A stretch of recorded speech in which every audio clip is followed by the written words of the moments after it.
Everyone has warned me not to tell you what I am going to tell you in this last book. They all say, the ordinary reader does not want theology. Give him plain practical religion. I have rejected their advice. I do not think the ordinary reader is such a fool. Theology means the science of God, and I think any man who wants to think about God at all would like to have the clearest and most accurate ideas about him that are available. You are not children. Why should you be treated like children? In a way, I quite understand why some people are put off by theology. I remember once when I had been giving a talk to the RAF, an old, hard-bitten officer got up and said, "I've no use for all that stuff." But mind you, I'm a religious man too. I know there's a God. I've felt him out alone in the desert at night, the tremendous mystery. And that's just why I don't believe all your neat little dogmas and formulas about him. To anyone who's met the real thing, they all seem so petty and pedantic and unreal. Now, in a sense, I quite agreed with that man. I think he had probably had a real experience of God in the desert, and when he turned from that experience to the Christian creeds, I think he really was turning from something real to something less real. In the same way, if a man has once looked at the Atlantic from the beach and then goes and looks at a map of the Atlantic, he also will be turning from something real to something less real, turning from real waves to a bit of colored paper. But here comes the point. The map is admittedly only colored paper, but there are two things you have to remember about it. In the first place, it is based on what hundreds and thousands of people have found out by sailing the real Atlantic. In that way, it has behind it masses of experience just as real as the one you could have from the beach. Only, while yours would be a single isolated glimpse, the map fits all those different experiences together. In the second place, if you want to go anywhere, the map is absolutely necessary. As long as you are content with walks on the beach, your own glimpses are far more fun than looking at a map. But the map is going to be more useful than walks on the beach if you want to get to America. Now, theology is like the map, merely learning and thinking about the Christian doctrines. If you stop there, is less real and less exciting than the sort of thing my friend got in the desert. Doctrines are not God. They are only a kind of map. But that map is based on the experience of hundreds of people who really were in touch with God. Experiences compared with which any thrills or pious feelings you and I are likely to get on our own are very elementary and very confused. And secondly, if you want to get any further, you must use the map. You see, what happened to that man in the desert may have been real and was certainly exciting, but nothing comes of it. It leads nowhere. There is nothing to do about it. In fact, that is just why a vague religion, all about feeling God in nature and so on, is so attractive. It is all thrills and no work, like watching the waves from the beach. But you will not get to Newfoundland by studying the Atlantic that way, and you will not get eternal life by simply feeling the presence of God in flowers or music. Neither will you get anywhere by looking at maps without going to sea. Nor will you be very safe if you go to sea without a map. In other words, theology is practical, especially now. In the old days, when there was less education and discussion, perhaps it was possible to get on with a very few simple ideas about God. But it is not so now. Everyone reads, everyone hears things discussed. Consequently, if you do not listen to theology, that will not mean that you have no ideas about God. It will mean that you have a lot of wrong ones, bad, muddled, out-of-date ideas. For a great many of the ideas about God which are trotted out as novelties today are simply the ones which real theologians tried centuries ago and rejected. To believe in the popular religion of modern England is retrogression, like believing the earth is flat. For when you get down to it, is not the popular idea of Christianity simply this: that Jesus Christ was a great moral teacher, and that if only we took his advice, we might be able to establish a better social order and avoid another war? Now, mind you, that is quite true, but it tells you much less than the whole truth about Christianity, and it has no practical importance at all.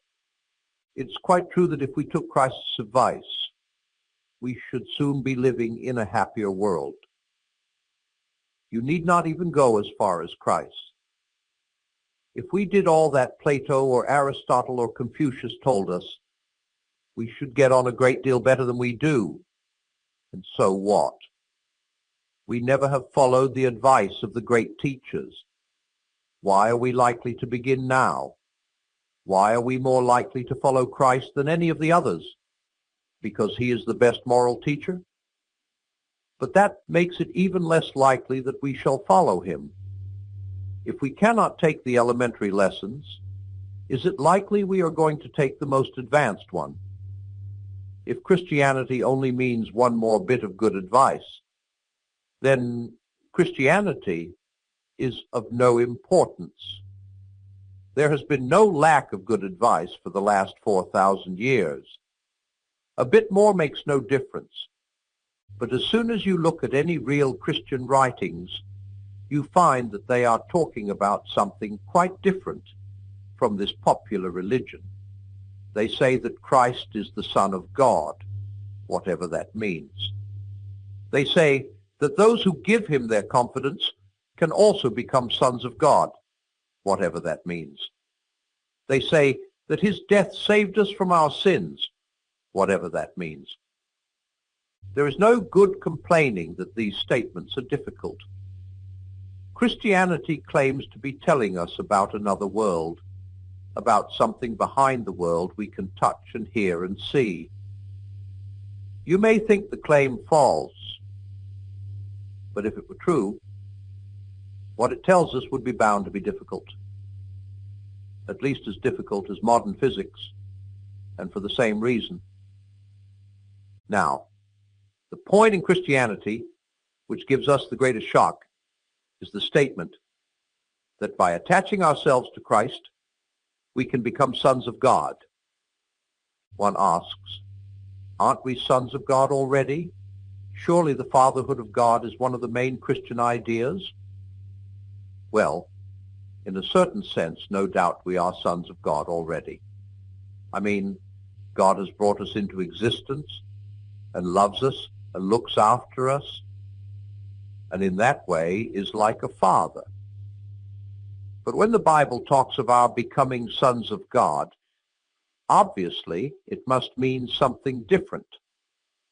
And that brings us up against the very center of theology. One of the creeds says that Christ is the Son of God, begotten, not created. And it adds, begotten by his Father before all worlds. Will you please get it quite clear that this has nothing to do with the fact that when Christ was born on earth as a man, that man was the son of a virgin. We are not now thinking about the virgin birth. We are thinking about something that happened before nature was created at all, before time began. Before all worlds, Christ is begotten, not created. What does it mean? We don't use the words begetting or begotten much in modern English, but everyone still knows what they mean. To beget is to become the father of, to create is to make. And the difference is this: when you beget, You beget something of the same kind as yourself. A man begets human babies. A beaver begets little beavers. And a bird begets eggs which turn into little birds. But when you make something of a different kind from yourself. A bird makes a nest. A beaver builds a dam. A man makes a wireless set. Or he may make something more like himself than a wireless set, say a statue. If he is a clever enough carver, he may make a statue which is very like a man indeed. But of course, it is not a real man. It only looks like one. It cannot breathe or think. It is not alive. Now that's the first thing to get clear. What God begets is God, just as what man begets is man. What God creates is not God, just as what man makes is not man. That is why men are not sons of God, in the sense that Christ is. They may be like God in certain ways, but they are not things of the same kind. They are more like statues or pictures of God. A statue has the shape of a man, but it is not alive. In the same way, man has, in a sense I'm going to explain, the shape or likeness of God, but he has not got the kind of life God has. Let us take the first point, man's resemblance to God. First, everything God has made has some likeness to himself. Space is like him in its hugeness. Not that the greatness of space is the same kind of greatness as God's, but it is a sort of symbol of it, or a translation of it into non-spiritual terms. Matter is like God in having energy, though again, of course, physical energy is a different kind of thing from the power of God. The vegetable world is like him because it is alive, and he is the living God. But life, in this biological sense, is not the same as the life there is in God. It is only a kind of symbol or shadow of it. When we come to the animals, we find other kinds of resemblance in addition to biological life. The intense activity and fertility of the insects, for example, is a first dim resemblance to the unceasing activity and creativeness of God. In the higher mammals, we get the beginnings of instinctive affection. That is not the same thing as the love that exists in God, but it is like it, rather in the way that a picture drawn on a flat piece of paper can nevertheless be like a landscape. When we come to man, the highest of the animals, we get the completest resemblance to God which we know of. There may be creatures in other worlds who are more like God than man is, but we do not know about them. Man not only lives, but loves and reasons. Biological life reaches its highest known level in him. But what man, in his natural condition, has not got is spiritual life, the higher and different sort of life that exists in God. We use the same word life for both, but if you thought that both must therefore be the same sort of thing, that would be like thinking that the greatness of space and the greatness of God were the same sort of greatness. In reality, the difference between biological life and spiritual life is so important that I am going to give them two distinct names. The biological sort, which comes to us through nature, and which, like everything else in nature, is always tending to run down and decay, so that it can only be kept up by incessant subsidies from nature in the form of air, water, food, etc., is bios. The spiritual life which is in God from all eternity and which made the whole natural universe is Zoe.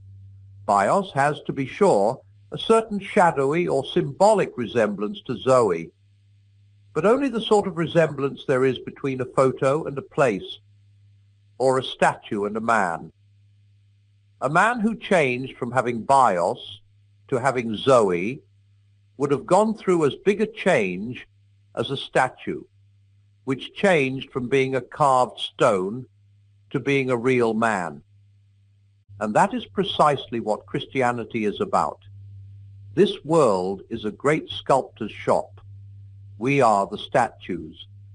And there is a rumor going round the shop that some of us are someday going to come to life.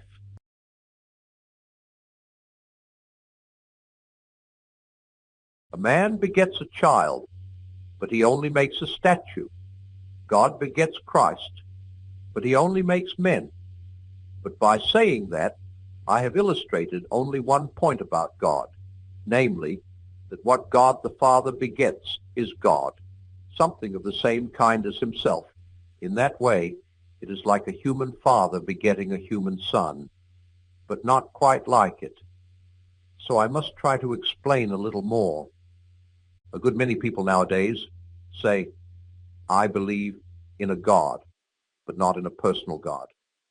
They feel that the mysterious something which is behind all other things must be more than a person. Now, the Christians quite agree. But the Christians are the only people who offer any idea of what a being that is beyond personality could be like. All the other people, though they say that God is beyond personality, really think of him as something impersonal, that is, as something less than personal. If you are looking for something super-personal, something more than a person, then it is not a question of choosing between the Christian idea and the other ideas. The Christian idea is the only one on the market. Again, some people think that after this life, or perhaps after several lives, human souls will be absorbed into God.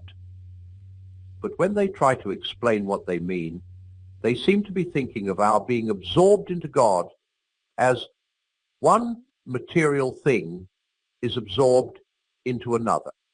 They say it is like a drop of water slipping into the sea. But of course that is the end of the drop.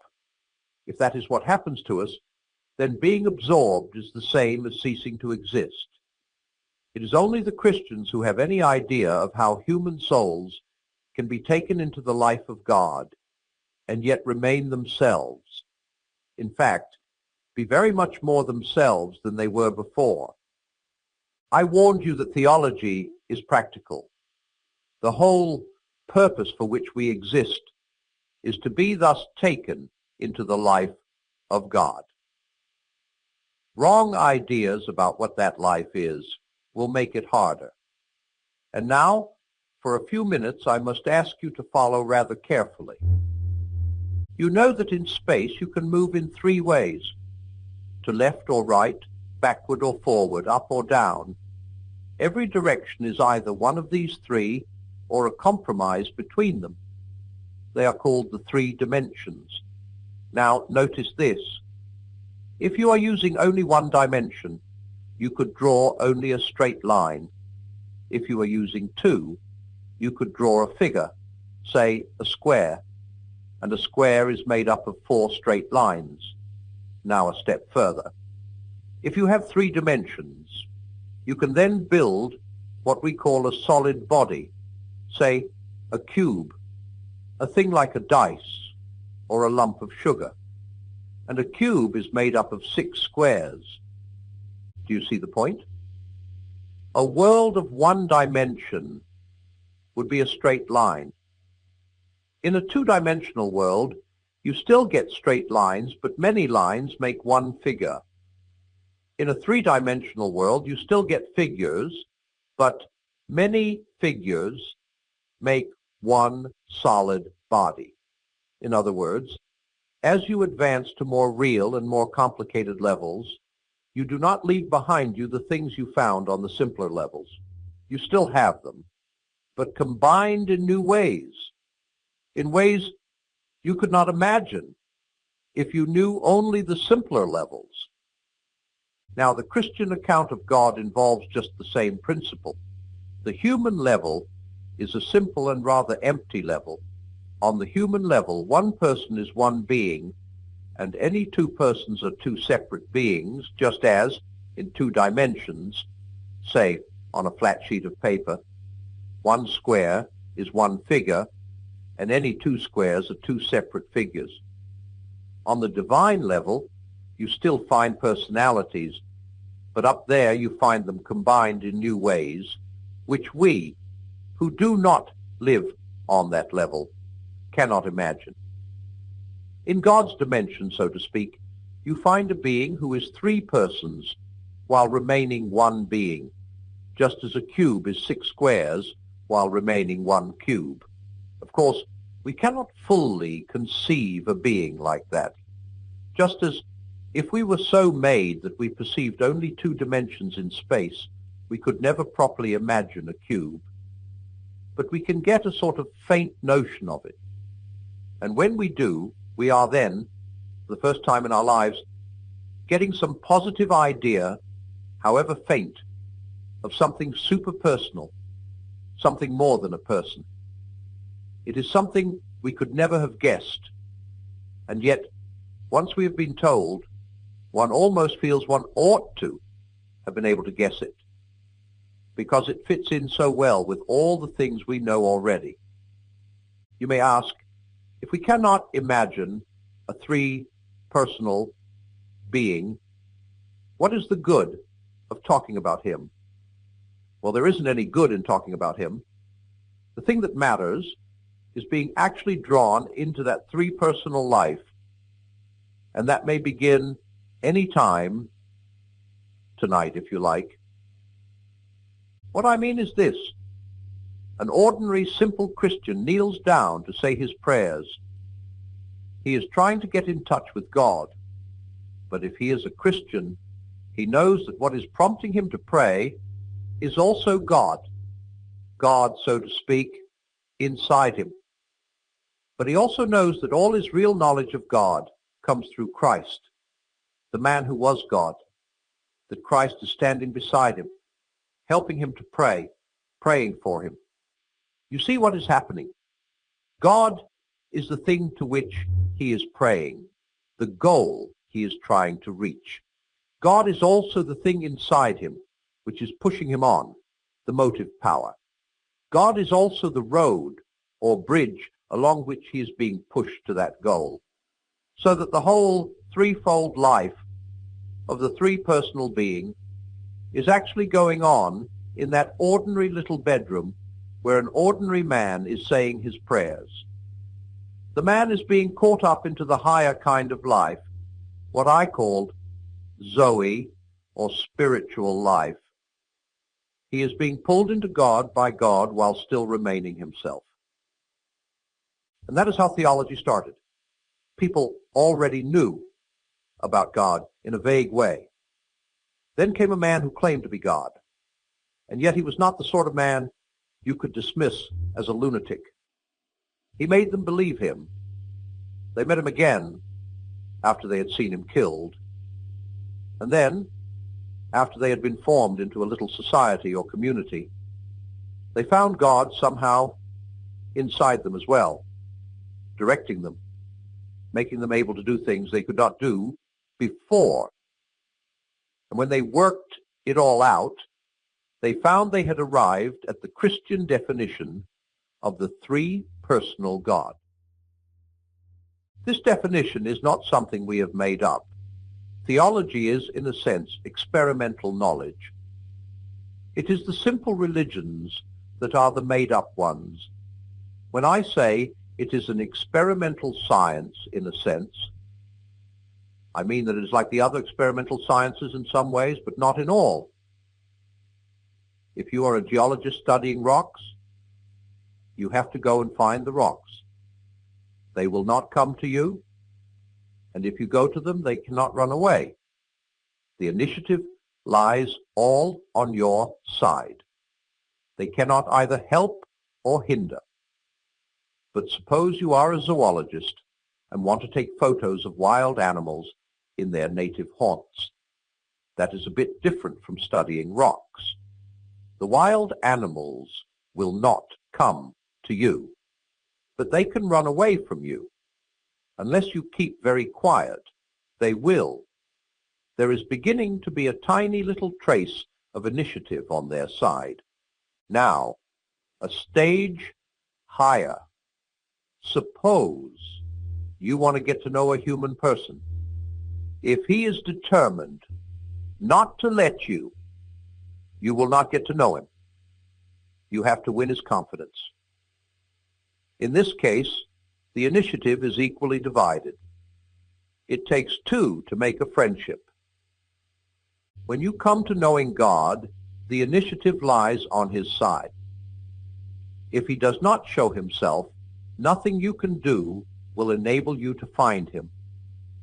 And in fact, he shows much more of himself to some people than to others, not because he has favorites, but because it is impossible for him to show himself to a man whose whole mind and character are in the wrong condition. Just as sunlight, though it has no favorites, cannot be reflected in a dusty mirror as clearly as in a clean one. You can put this another way by saying that while in other sciences the instruments you use are things external to yourself, things like microscopes and telescopes, the instrument through which you see God is your whole self. And if a man's self is not kept clean and bright, his glimpse of God will be blurred, like the moon seen through a dirty telescope. That is why horrible nations have horrible religions. They have been looking at God through a dirty lens. God can show himself as he really is only to real men. And that means not simply to men who are individually good, but to men who are united together in a body, loving one another, helping one another, showing him to one another. For that is what God meant humanity to be like players in one band or organs in one body. Consequently, the one really adequate instrument for learning about God is the whole Christian community waiting for him together. Christian brotherhood is, so to speak, the technical equipment for this science, the laboratory outfit. That is why all these people who turn up every few years with some patent simplified religion of their own as a substitute for the Christian tradition are really wasting time. Like a man who has no instrument but an old pair of field glasses, setting out to put all the real astronomers right. He may be a clever chap. He may be cleverer than some of the real astronomers, but he is not giving himself a chance. And 2 years later, everyone has forgotten all about him, but the real science is still going on. If Christianity was something we were making up, of course, we could make it easier. But it is not. We cannot compete in simplicity with people who are inventing religions. How could we? We are dealing with fact. Of course, anyone can be simple if he has no facts to bother about.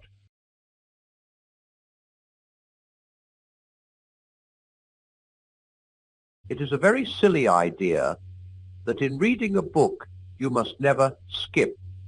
All sensible people skip freely when they come to a chapter that they find is going to be of no use to them. In this chapter, I am going to talk about something that may be helpful to some readers, but may seem to others merely an unnecessary complication. If you are one of the second sort of readers, then I advise you not to bother about this chapter at all, but to turn on to the next. In the last chapter, I had to touch on the subject of prayer, and while that is still fresh in your mind and my own, I would like to deal with the difficulty that some people find about the whole idea of prayer.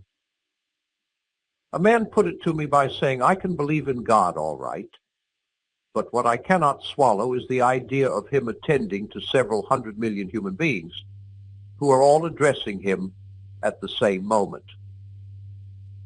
And I have found that quite a lot of people feel this way.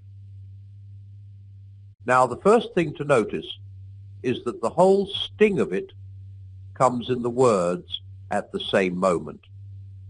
Most of us can imagine God attending to any number of applicants, if only they came one by one, and he had endless time to do it. So what is really at the back of this difficulty is the idea of God having to fit too many things into one moment of time. Well, that is of course what happens to us.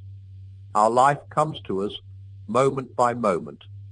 One moment disappears before the next comes along, and there is room for very little in each. That is what time is like. And of course you and I tend to take it for granted that this time series, this arrangement of past, present, and future, is not simply the way life comes to us, but the way all things really exist. We tend to assume that the whole universe and God himself are always moving on from past to future, just as we do. But many learned men do not agree with that. It was the theologians who first started the idea that some things are not in time at all.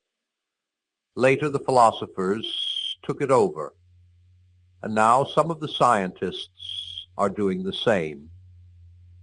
Almost certainly, God is not in time. His life does not consist of moments following one another.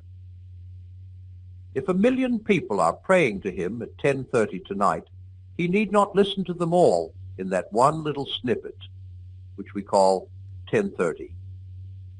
10:30, and every other moment from the beginning of the world, is always the present for him. If you like to put it that way, he has all eternity in which to listen to the split second of prayer put up by a pilot as his plane crashes in flames. That is difficult, I know. Let me try to give something not the same, but a bit like it. Suppose I am writing a novel. I write, "Mary laid down her work. The next moment came a knock at the door." For Mary, who has to live in the imaginary time of my story, there is no interval between putting down the work and hearing the knock. But I, who am Mary's maker, do not live in that imaginary time at all. Between writing the first half of that sentence and the second, I might sit down for 3 hours and think steadily about Mary. I could think about Mary as if she were the only character in the book, and for as long as I pleased, and the hours I spent in doing so would not appear in Mary's time, the time inside the story, at all. This is not a perfect illustration, of course, but it may give just a glimpse of what I believe to be the truth.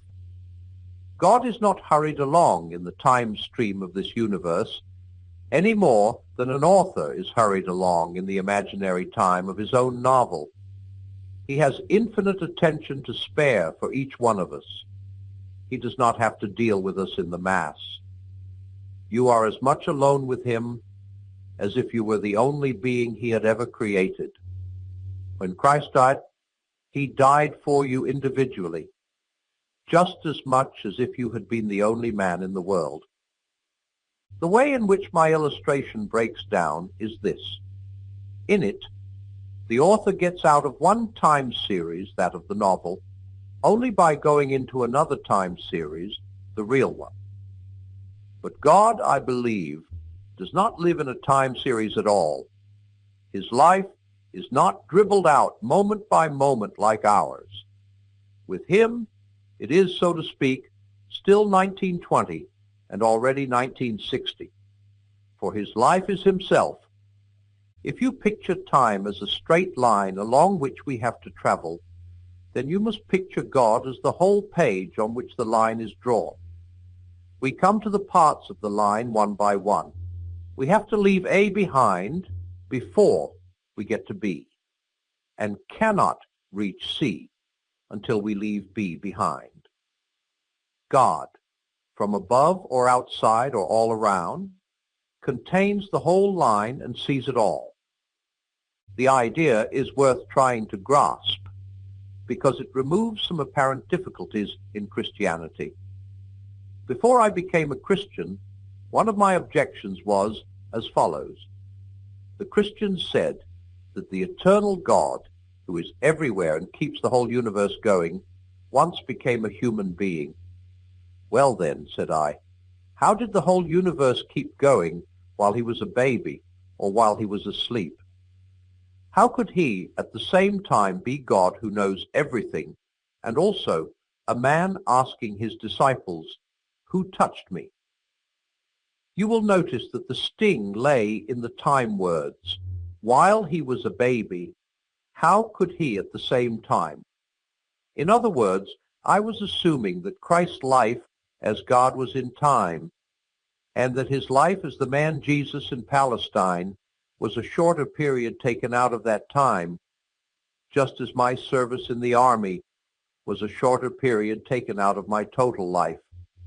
And that is how most of us perhaps tend to think about it. We picture God living through a period when his human life was still in the future, then coming to a period when it was present, then going on to a period when he could look back on it as something in the past. But probably these ideas correspond to nothing in the actual facts. You cannot fit Christ's earthly life in Palestine into any time relations with his life as God beyond all space and time. It is really, I suggest, a timeless truth about God, that human nature and the human experience of weakness and sleep and ignorance are somehow included in his whole divine life. This human life in God is, from our point of view, a particular period in the history of our world from the year AD 1 until the crucifixion.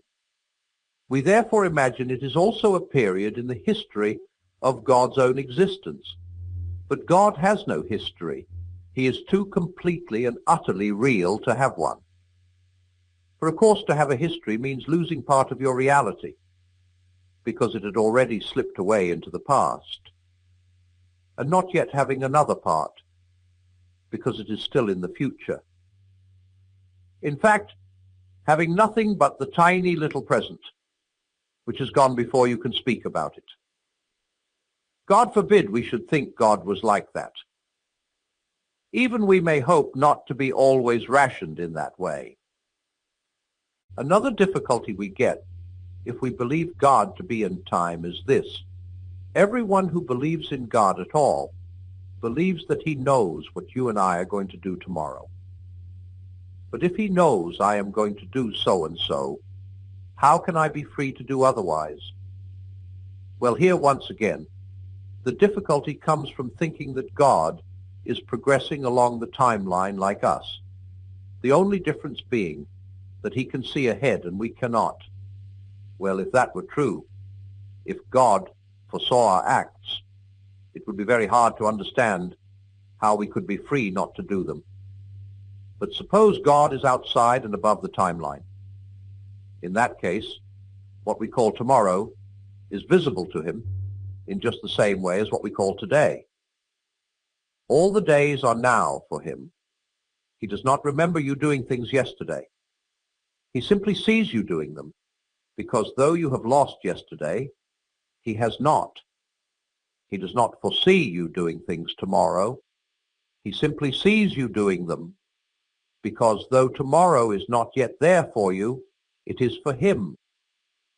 You never supposed that your actions at this moment were any less free, because God knows what you are doing. Well, he knows your tomorrow's actions in just the same way, because he is already in tomorrow and can simply watch you. In a sense, he does not know your action until you have done it. But then the moment at which you have done it is already now for him. This idea has helped me a good deal.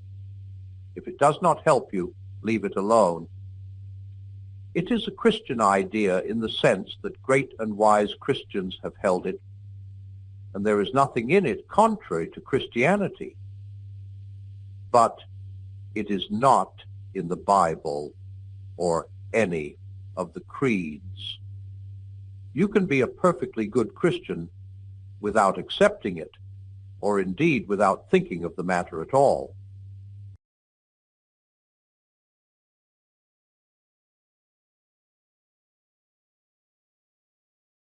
I begin this chapter by asking you to get a certain picture clear in your minds. Imagine two books lying on a table, one on top of the other. Obviously, the bottom book is keeping the other one up, supporting it. It is because of the underneath book that the top one is resting, say 2 inches from the surface of the table instead of touching the table. Let us call the underneath book A and the top one B. The position of A is causing the position of B. That is clear? Now let us imagine. It could not really happen, of course, but it will do for an illustration. Let us imagine that both books have been in that position forever and ever. In that case, B's position would always have been resulting from A's position. But all the same, A's position would not have existed before B's position. In other words, the result does not come after the cause. Of course, results usually do. You eat the cucumber first and have the indigestion afterwards, but it is not so with all causes and results. You will see in a moment why I think this important. I said a few pages back that God is a being which contains 3 persons while remaining one being, just as a cube contains 6 squares while remaining one body. But as soon as I begin trying to explain how these persons are connected, I have to use words which make it sound as if one of them was there before the others. The first person is called the Father, and the second the Son. We say that the first begets or produces the second. We call it begetting, not making, because what he produces is of the same kind as himself. In that way, the word Father is the only word to use. But unfortunately, it suggests that he is there first, just as a human father exists before his son. But that is not so. There is no before and after about it. And that is why I have spent some time trying to make clear how one thing can be the source or cause or origin of another without being there before it. The Son exists because the Father exists. But there never was a tune before the Father produced the Son. Perhaps the best way to think of it is this. I asked you just now to imagine those 2 books, and probably most of you did. That is, you made an act of imagination, and as a result, you had a mental picture. Quite obviously, your act of imagining was the cause, and the mental picture the result. But that does not mean that you first did the imagining and then got the picture. The moment you did it, the picture was there. Your will was keeping the picture before you all the time. Yet that act of will and the picture began at exactly the same moment and ended at the same moment. If there were a being who had always existed and had always been imagining one thing, his act would always have been producing a mental picture, but the picture would be just as eternal as the act.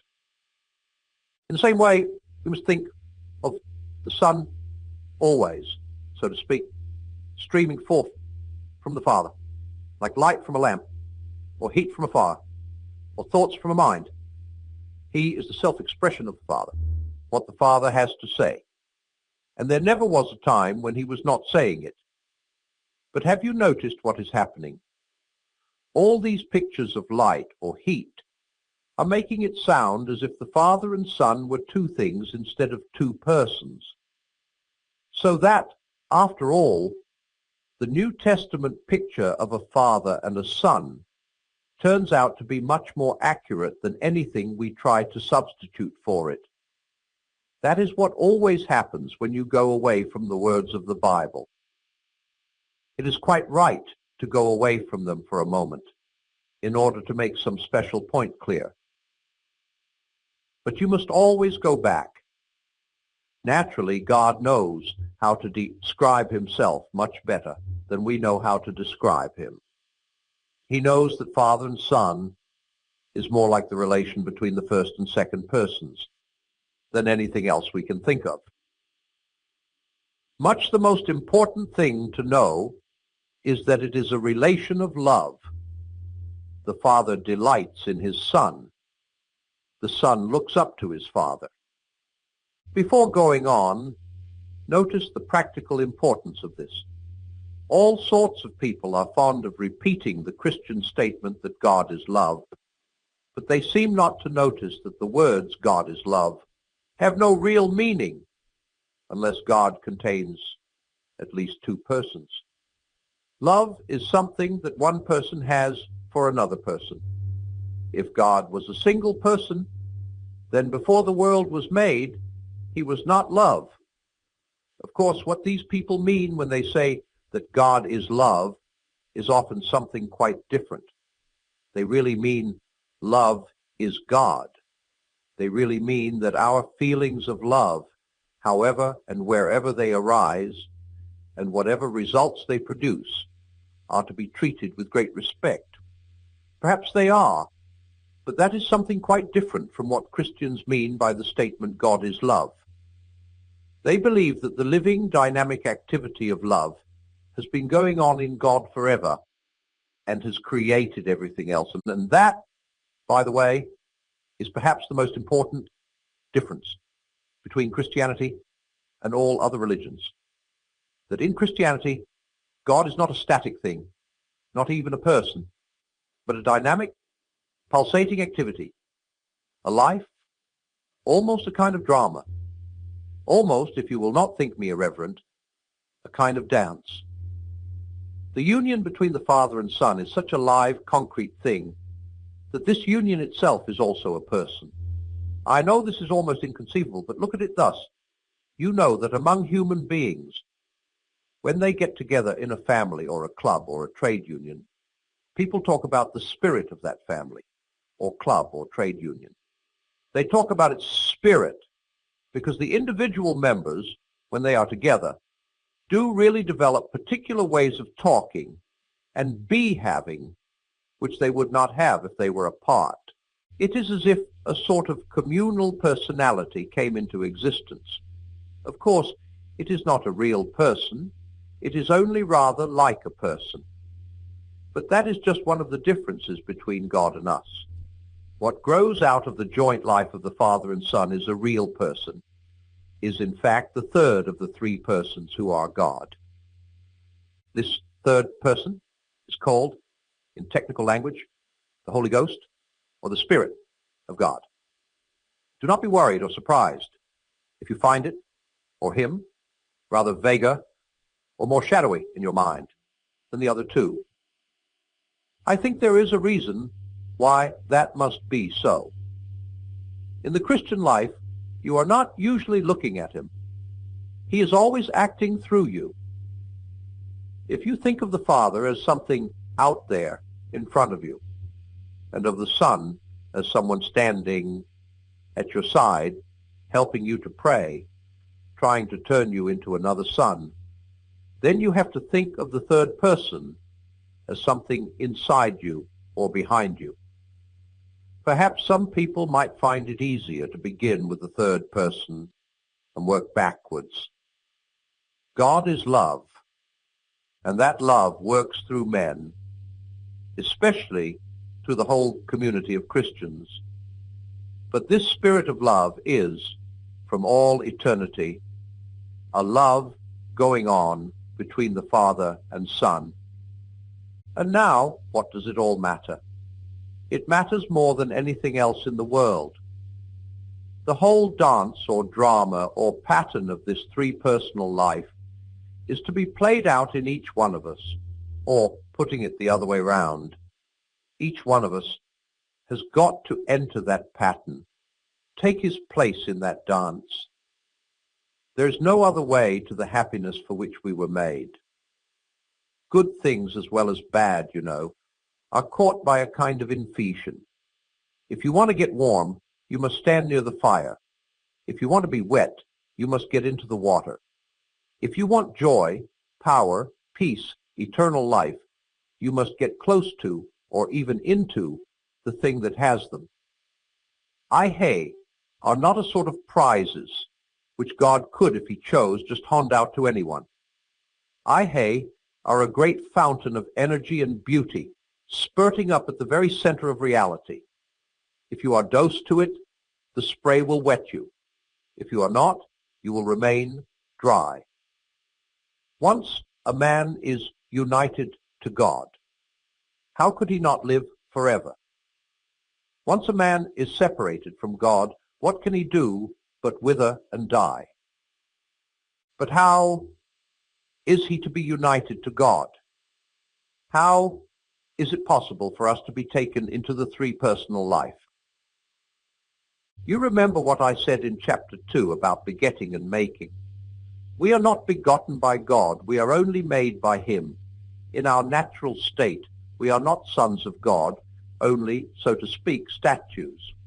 We have not got Zoe or spiritual life, only bios or biological life, which is presently going to run down and die. Now the whole offer which Christianity makes is this, that we can, if we let God have his way, come to share in the life of Christ. If we do, we shall then be sharing a life which was begotten, not made, which always has existed and always will exist. Christ is the Son of God. If we share in this kind of life, we also shall be sons of God. We shall love the Father as he does, and the Holy Ghost will arise in us. He came to this world and became a man in order to spread to other men the kind of life he has, by what I call good infection. Every Christian is to become a little Christ. The whole purpose of becoming a Christian is simply nothing else.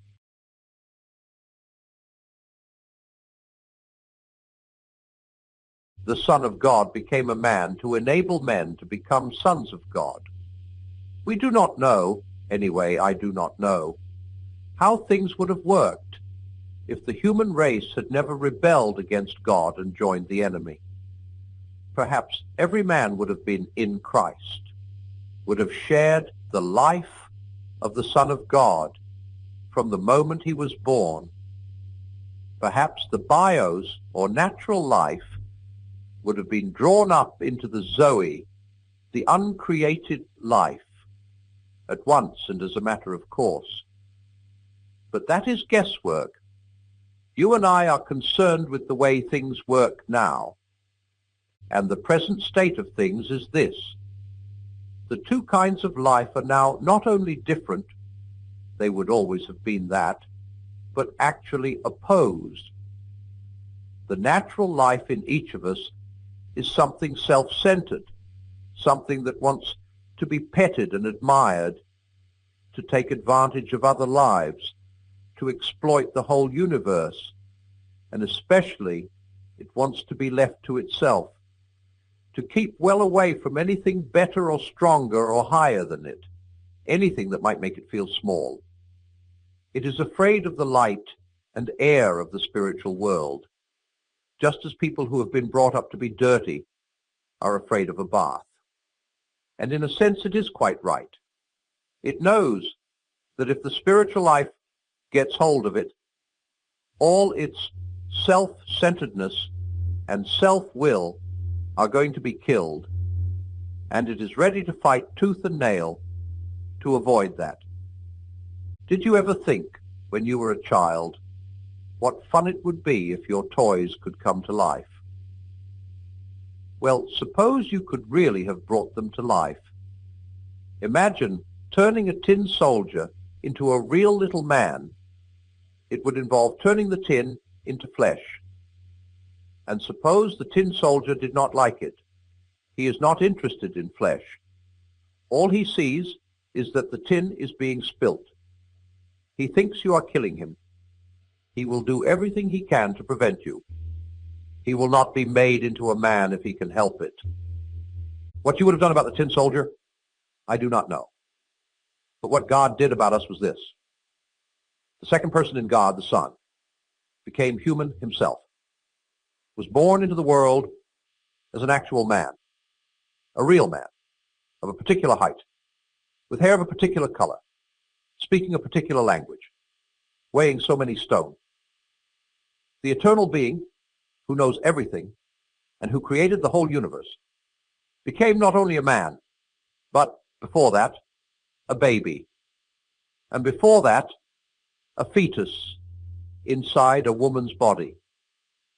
If you want to get the hang of it, think how you would like to become a slug or a crab. The result of this was that you now had one man who really was what all men were intended to be. One man in whom the created life, derived from his mother, allowed itself to be completely and perfectly turned into the begotten life. The natural human creature in him was taken up fully into the divine Son. Thus, in one instance, humanity had, so to speak, arrived, had passed into the life of Christ. And because the whole difficulty for us is that the natural life has to be, in a sense, killed, he chose an earthly career which involved the killing of his human desires at every turn, poverty, misunderstanding from his own family, betrayal by one of his intimate friends, being jeered at, and manhandled by the police and execution by torture. And then, after being thus killed every day in a sense, the human creature in him, because it was united to the divine Son, came to life again. The man in Christ rose again, not only the God. That is the whole point. For the first time we saw a real man. One tin soldier, real tin, just like the rest, had come fully and splendidly alive. And here, of course, we come to the point where my illustration about the tin soldier breaks down. In the case of real toy soldiers or statues, if one came to life, it would obviously make no difference to the rest. They're all separate. But human beings are not. They look separate because you see them walking about separately. But then we are so made that we can see only the present moment. If we could see the past, then of course it would look different. For there was a time when every man was part of his mother, and, earlier still, part of his father as well, and when they were part of his grandparents.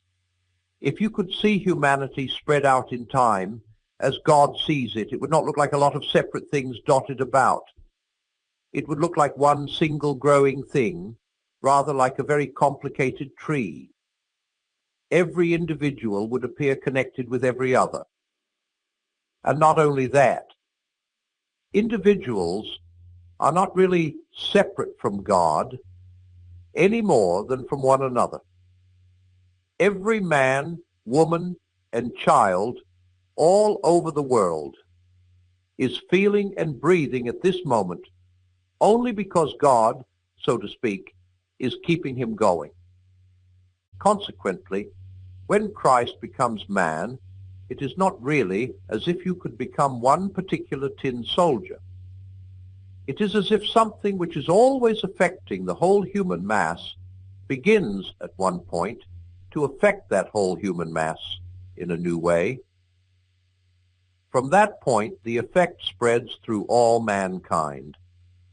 It makes a difference to people who lived before Christ, as well as to people who lived after him. It makes a difference to people who have never heard of him. It is like dropping into a glass of water. One drop of something which gives a new taste or a new color to the whole lot. But of course, none of these illustrations really works perfectly.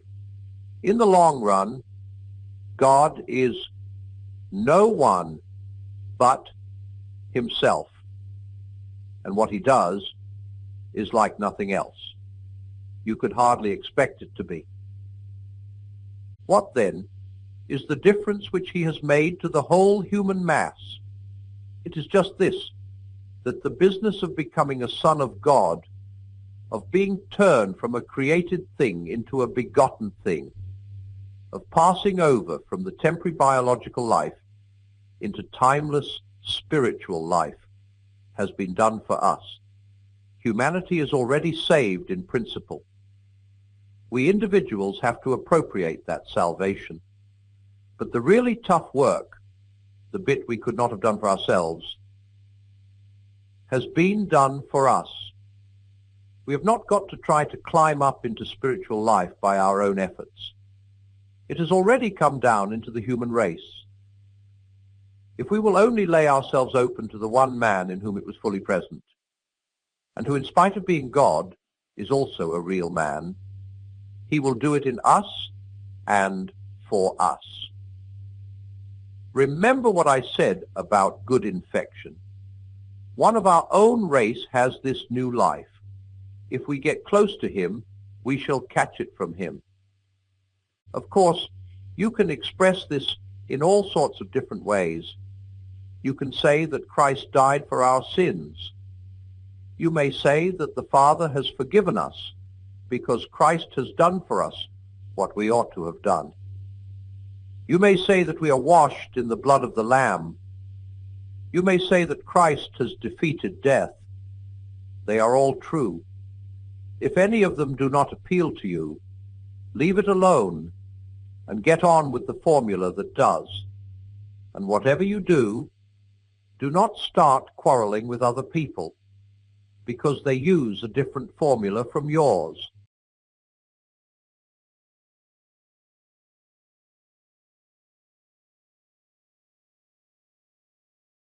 In order to avoid misunderstanding, I here add notes on 2 points arising out of the last chapter.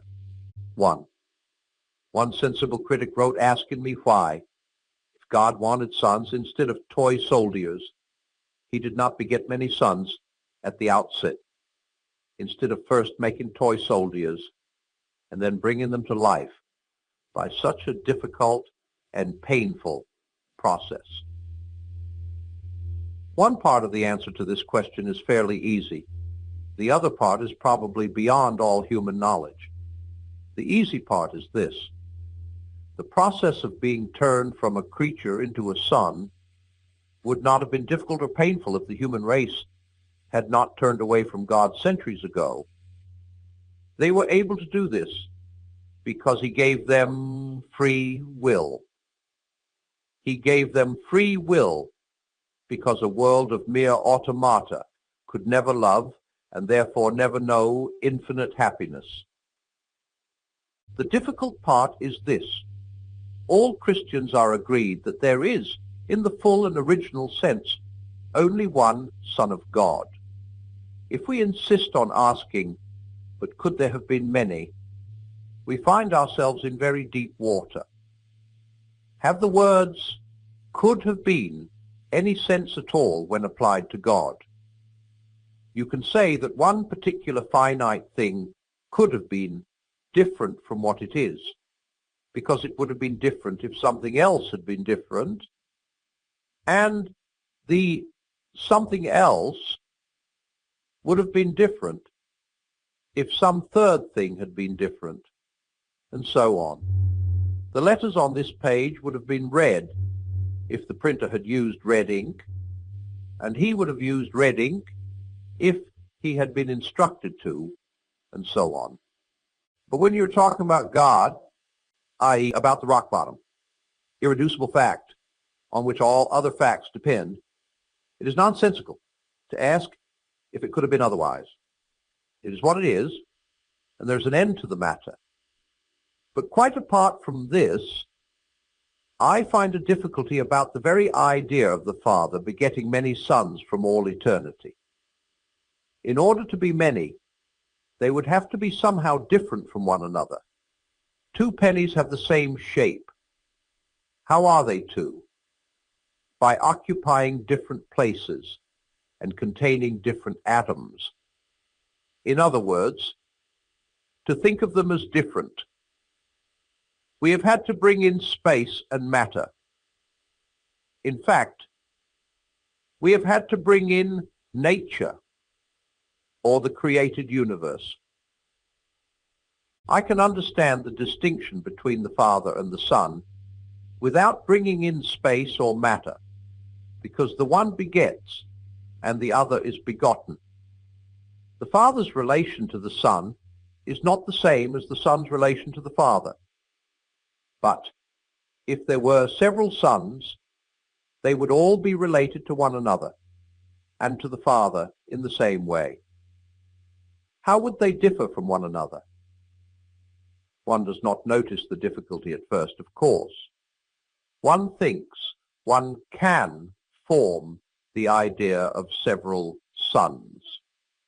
But when I think closely, I find that the idea seemed possible only because I was vaguely imagining them as human forms, standing about together in some kind of space.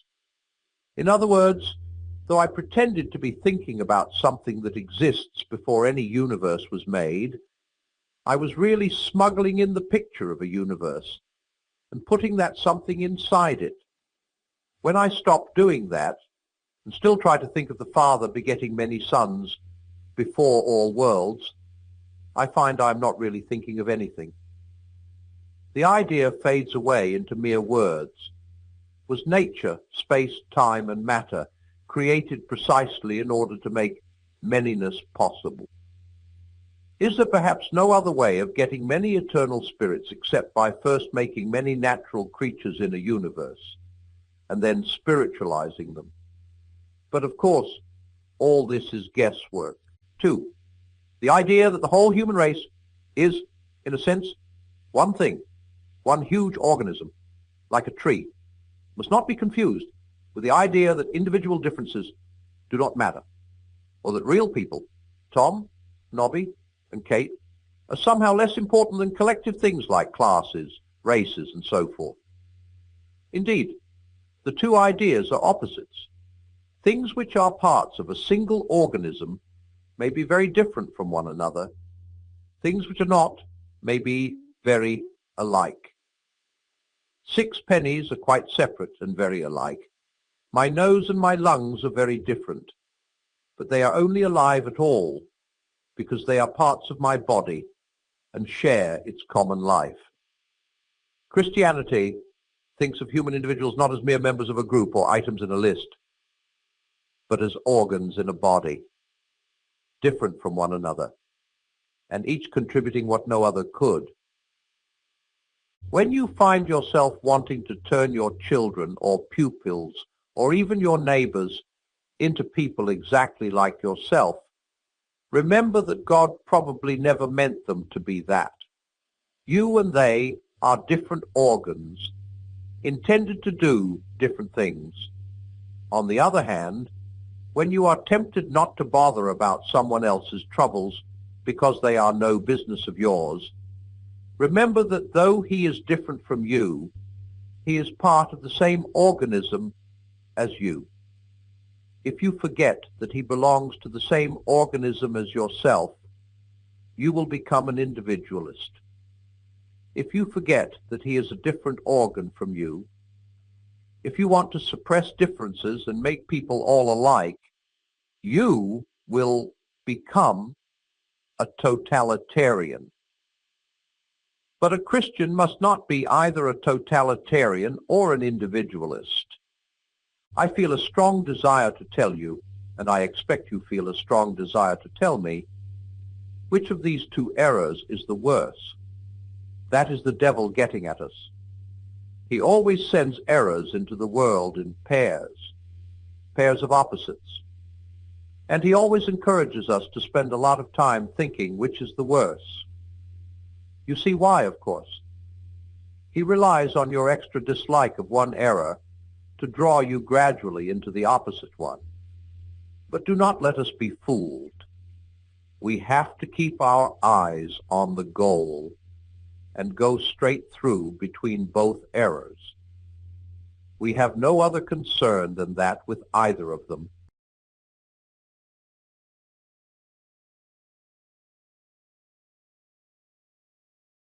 May I once again start by putting two pictures, or two stories rather, into your minds.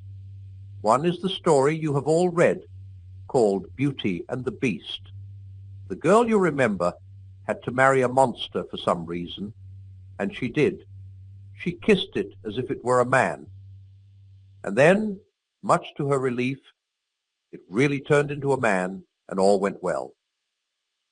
The other story is about someone who had to wear a mask which made him look much nicer than he really was. He had to wear it for a year, and when he took it off, he found his own face had grown to fit it. He was now really beautiful.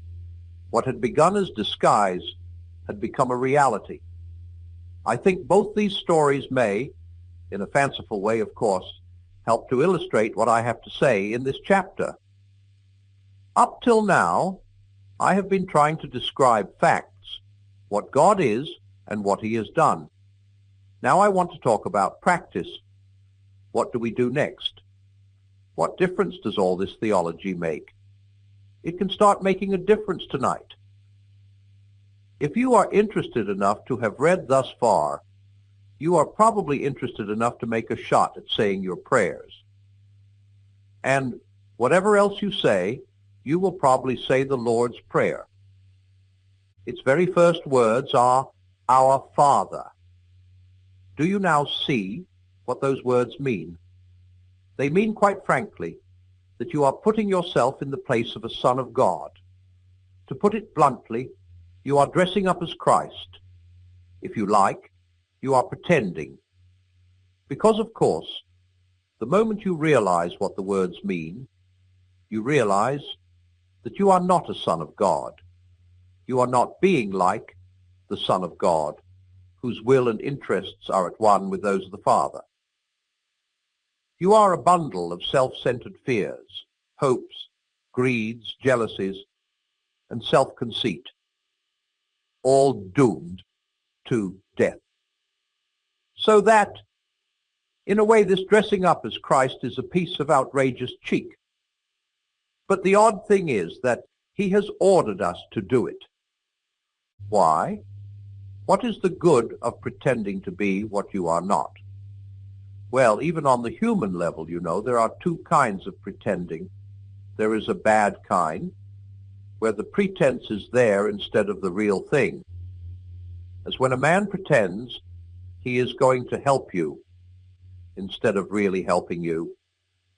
But there is also a good kind, where the pretense leads up to the real thing. When you are not feeling particularly friendly, but know you ought to be, the best thing you can do, very often, is to put on a friendly manner and behave as if you were a nicer person than you actually are. And in a few minutes, as we have all noticed, you will be really feeling friendlier than you were. Very often, the only way to get equality in reality is to start behaving as if you had it already. That is why children's games are so important. They are always pretending to be grown-ups, playing soldiers, playing shop.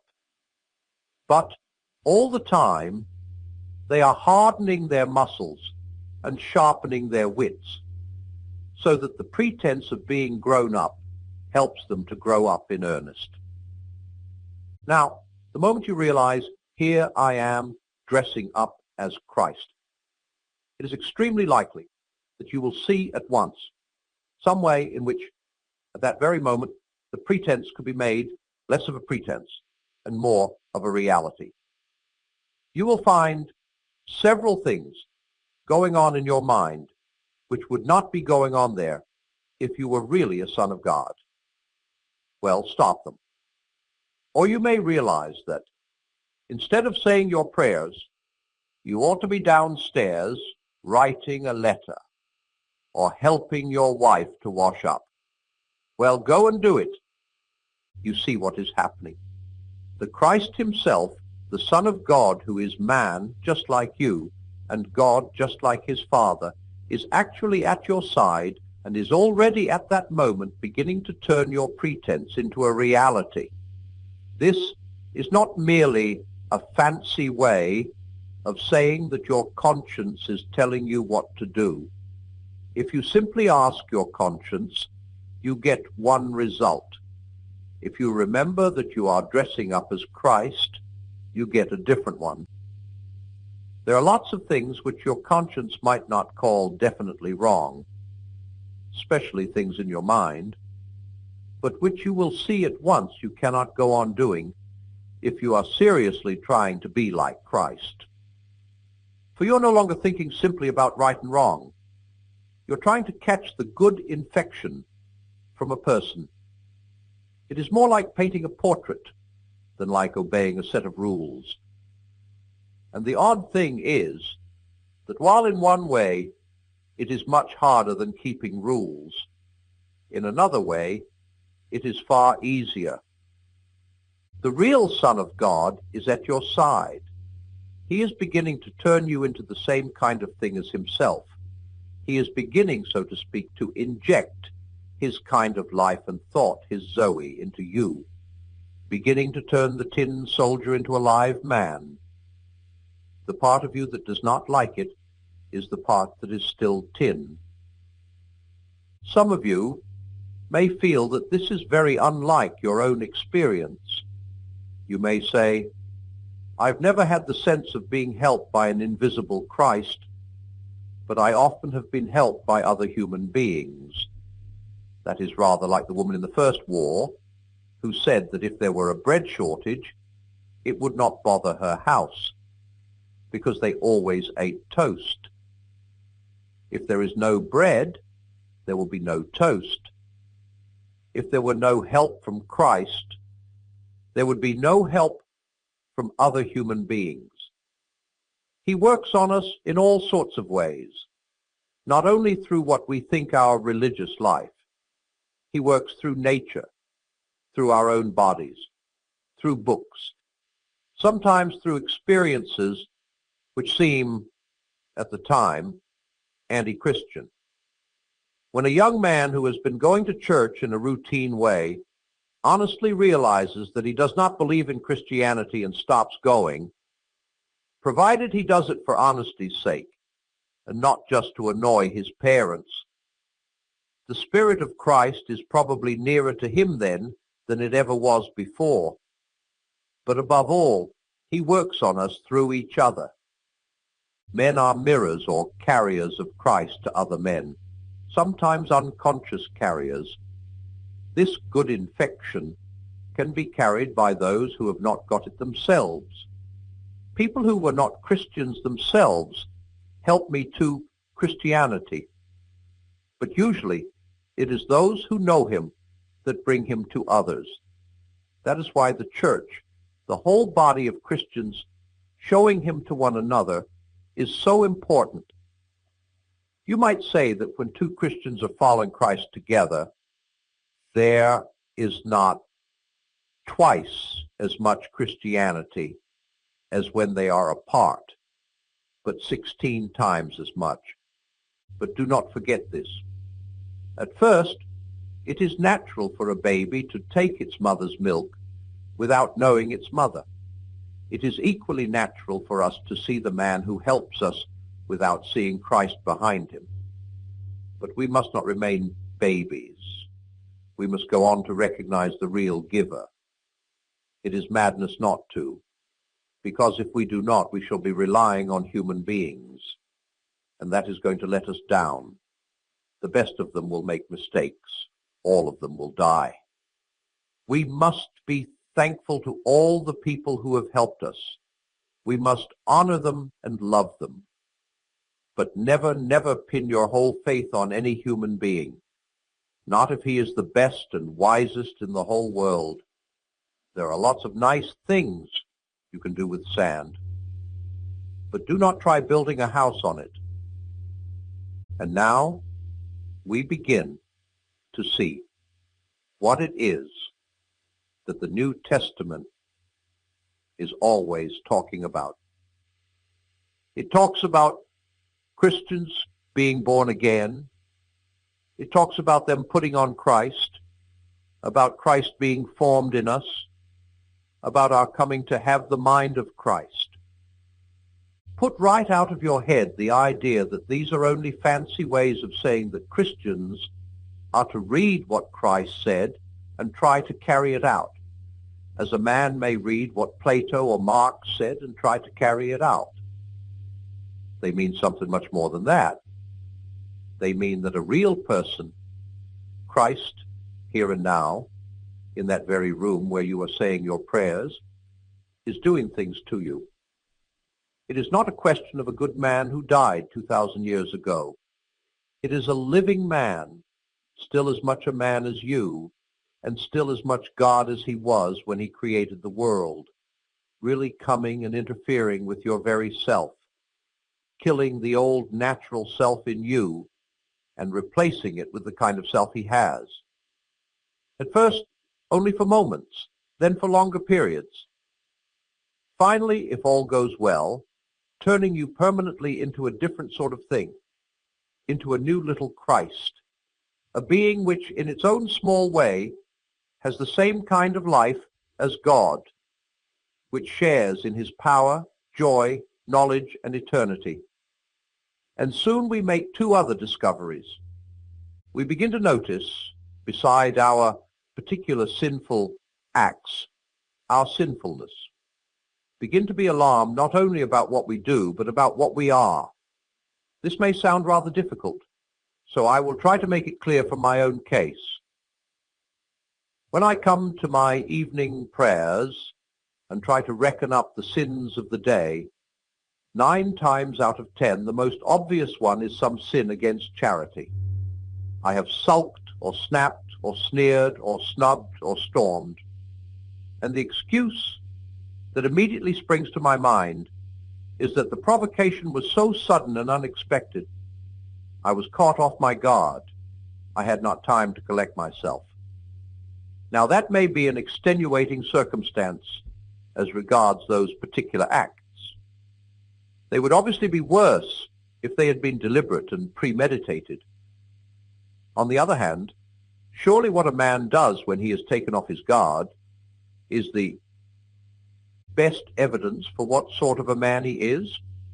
Surely what pops out before the man has time to put on a disguise is the truth. If there are rats in a cellar, you are most likely to see them if you go in very suddenly. But the suddenness does not create the rats. It only prevents them from hiding. In the same way, the suddenness of the provocation does not make me an ill-tempered man. It only shows me what an ill-tempered man I am. The rats are always there in the cellar, but if you go in shouting and noisily, they will have taken cover before you switch on the light. Apparently, the rats of resentment and vindictiveness are always there in the cellar of my soul. Now, that cellar is out of reach of my conscious will. I can to some extent control my acts. I have no direct control over my temperament. And if, as I said before, what we are matters even more than what we do, if indeed what we do matters chiefly as evidence of what we are, then it follows that the change which I most need to undergo is a change that my own direct voluntary efforts cannot bring about. And this applies to my good actions too. How many of them were done for the right motive? How many for fear of public opinion or a desire to show off? How many from a sort of obstinacy or sense of superiority, which in different circumstances might equally have led to some very bad act? But I cannot, by direct moral effort, give myself new motives. After the first few steps in the Christian life, we realize that everything which really needs to be done in our souls can be done only by God. And that brings us to something which has been very misleading in my language up to now. I have been talking as if it were we who did everything. In reality, of course, it is God who does everything. We, at most, allow it to be done to us. In a sense, you might even say, it is God who does the pretending. The three-personal God, so to speak, sees before him, in fact, a self-centered, greedy, grumbling, rebellious human animal. But he says, let us pretend that this is not a mere creature, but our Son. It is like Christ, insofar as it is a man, for he became man. Let us pretend that it is also like him in spirit. Let us treat it as if it were what in fact it is not. Let us pretend in order to make the pretense into a reality. God looks at you as if you were a little Christ. Christ stands beside you to turn you into one. I dare say this idea of a divine make-believe sounds rather strange at first, but is it so strange, really? Is not that how the higher thing always raises the lower?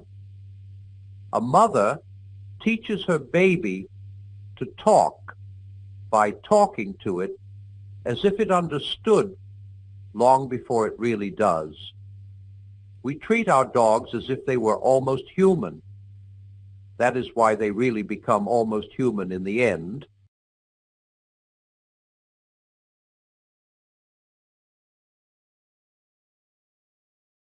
In the last chapter, we were considering the Christian idea of putting on Christ, or first dressing up as a son of God, in order that you may finally become a real son. What I want to make clear is that this is not one among many jobs a Christian has to do, and it is not a sort of special exercise for the top class.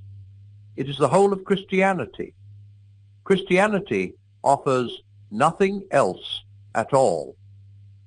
And I should like to point out how it differs from ordinary ideas of morality and being good.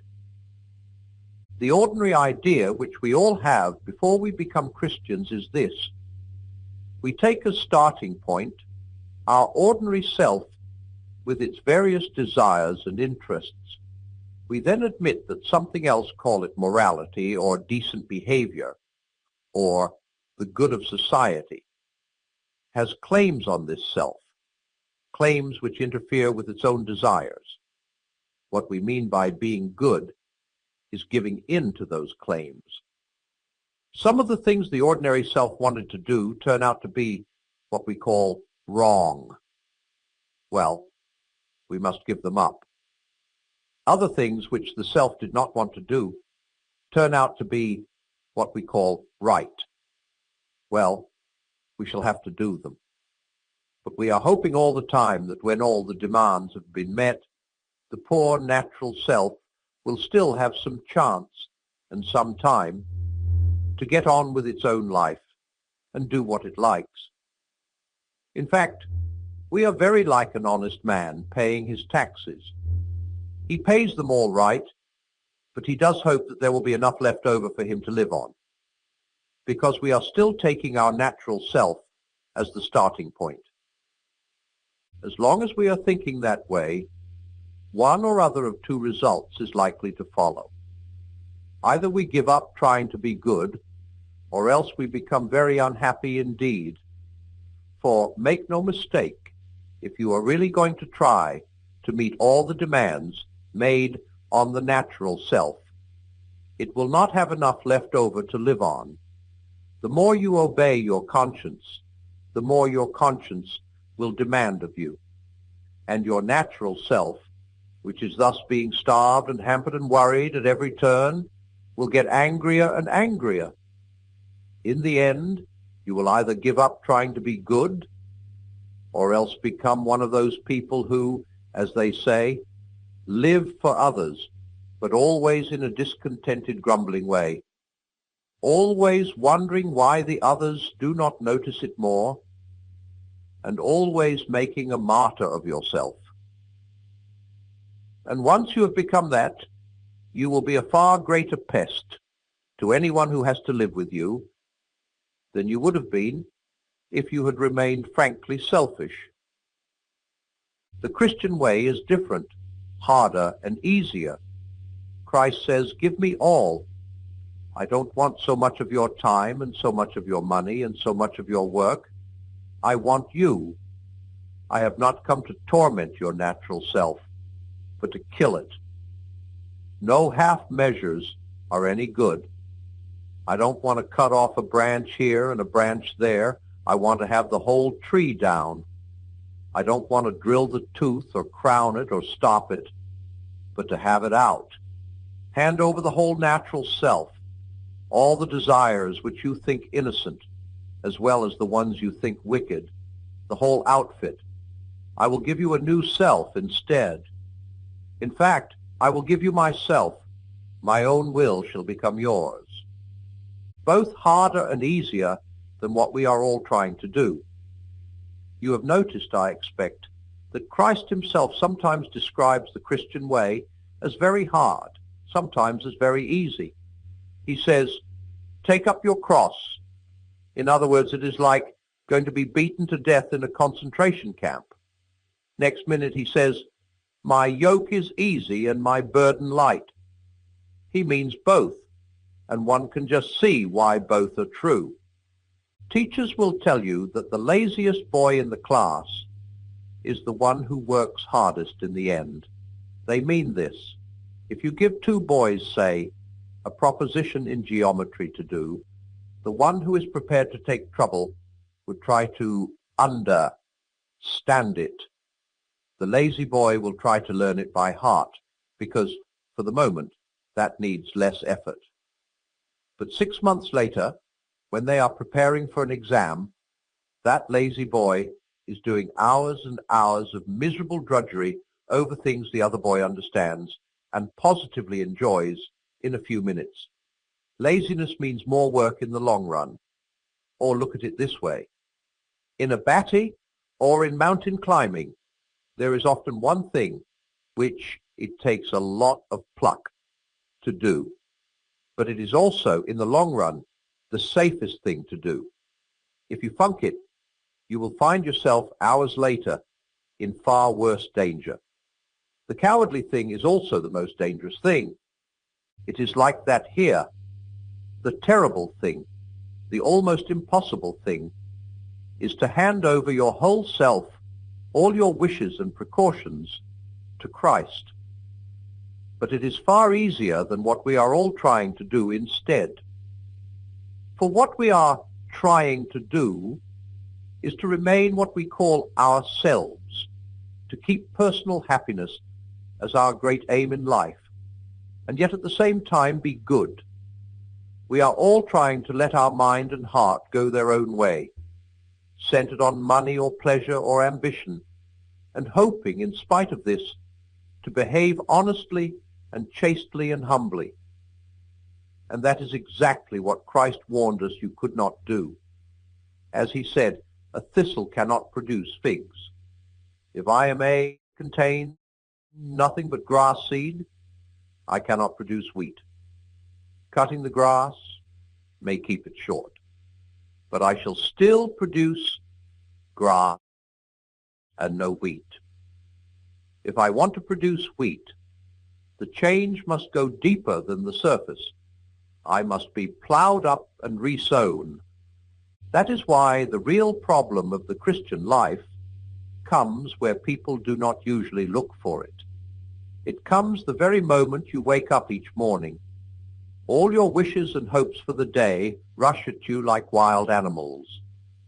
And the first job each morning consists simply in shoving them all back, in listening to that other voice, taking that other point of view, letting that other larger, stronger, quieter life come flowing in, and so on, all day, standing back from all your natural fussings and frettings, coming in out of the wind.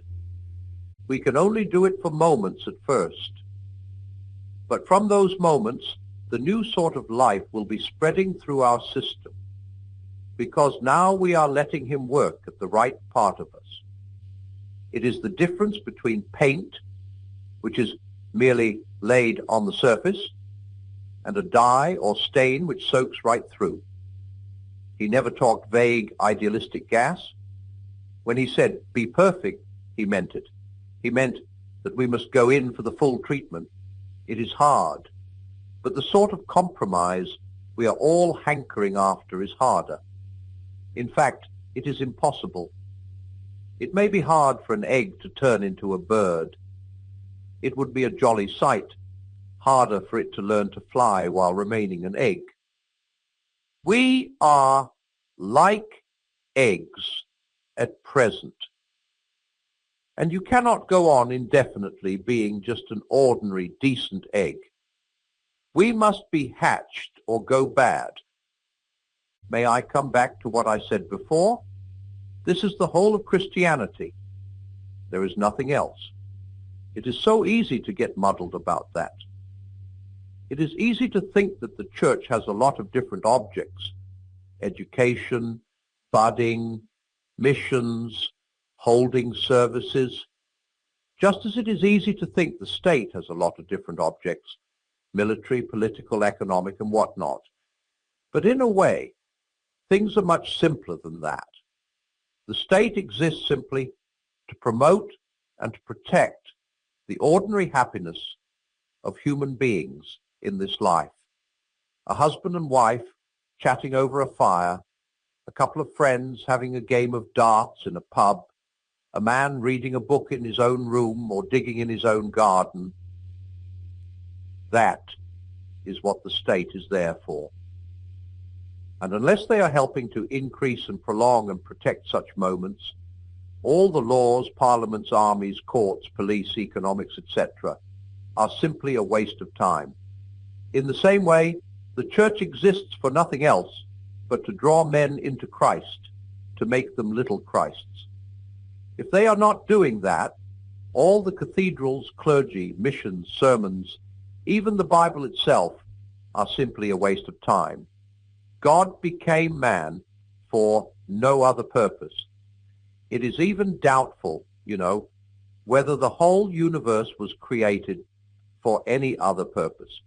It says in the Bible that the whole universe was made for Christ, and that everything is to be gathered together in him.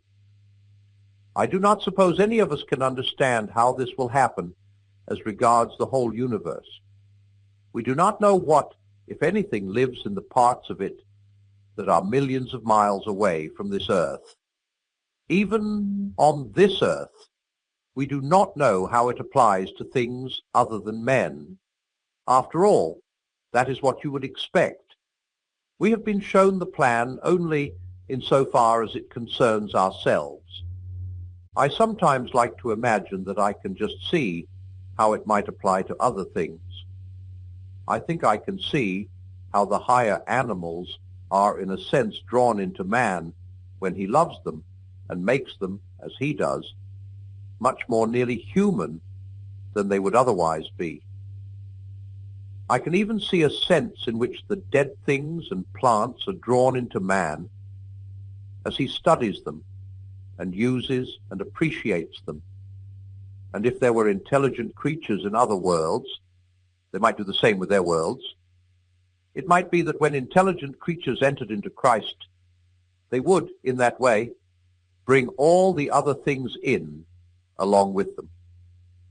But I do not know. It is only a guess. What we have been told is how we men can be drawn into Christ, can become part of that wonderful present which the young Prince of the universe wants to offer to his Father, that present which is himself and therefore us in him. It is the only thing we were made for, and there are strange, exciting hints in the Bible that when we are drawn in, a great many other things in nature will begin to come right. The bad dream will be over. It will be morning.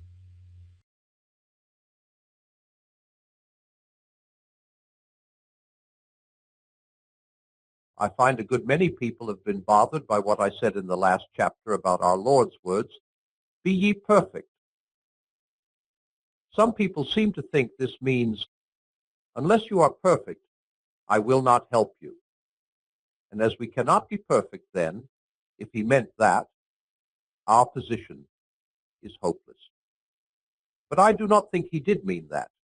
I think he meant, the only help I will give is help to become perfect.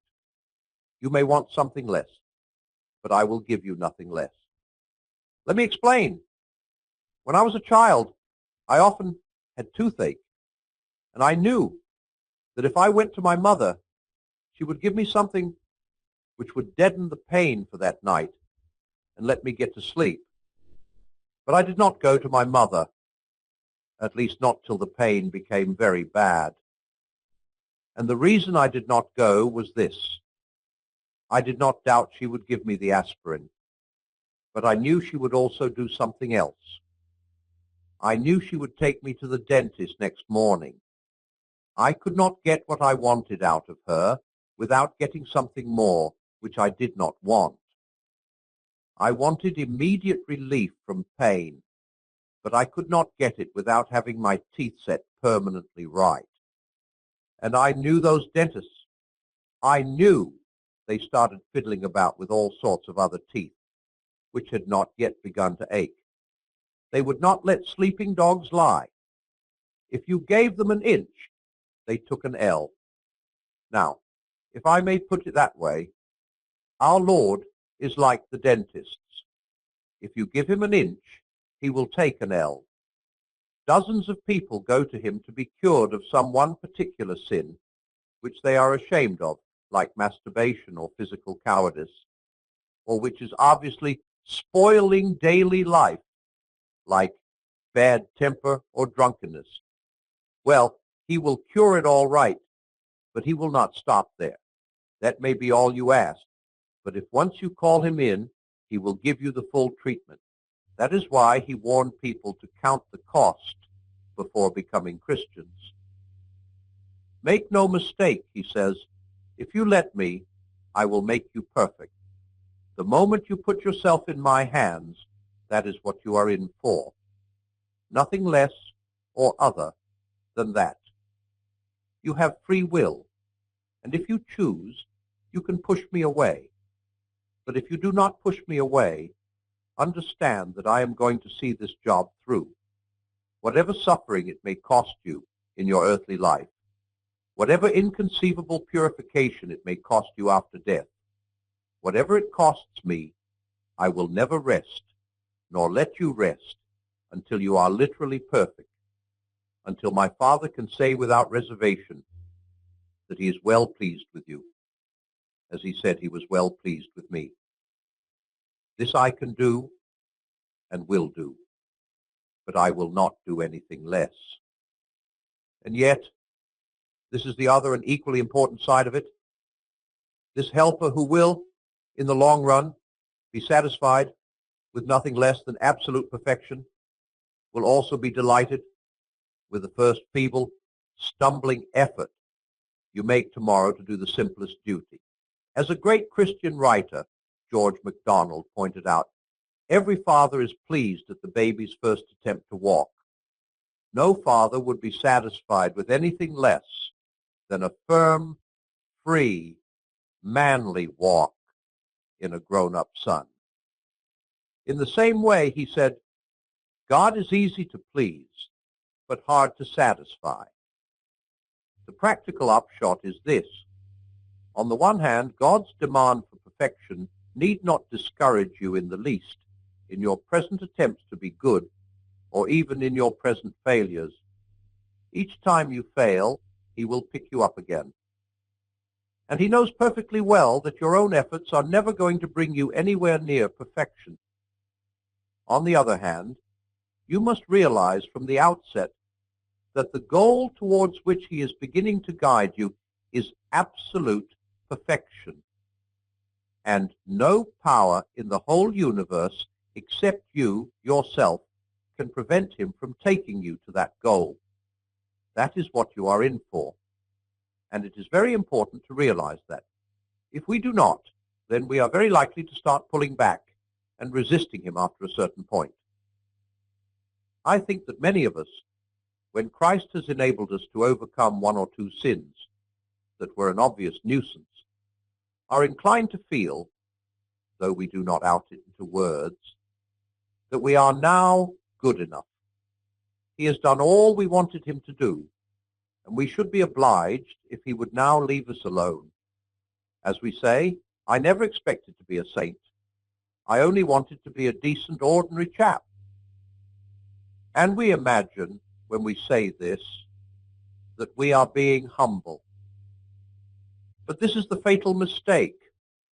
Of course, we never wanted and never asked to be made into the sort of creatures he is going to make us into. But the question is not what we intended ourselves to be, but what he intended us to be when he made us. He is the inventor. We are only the machine. He is the painter. We are only the picture. How should we know what he means us to be like?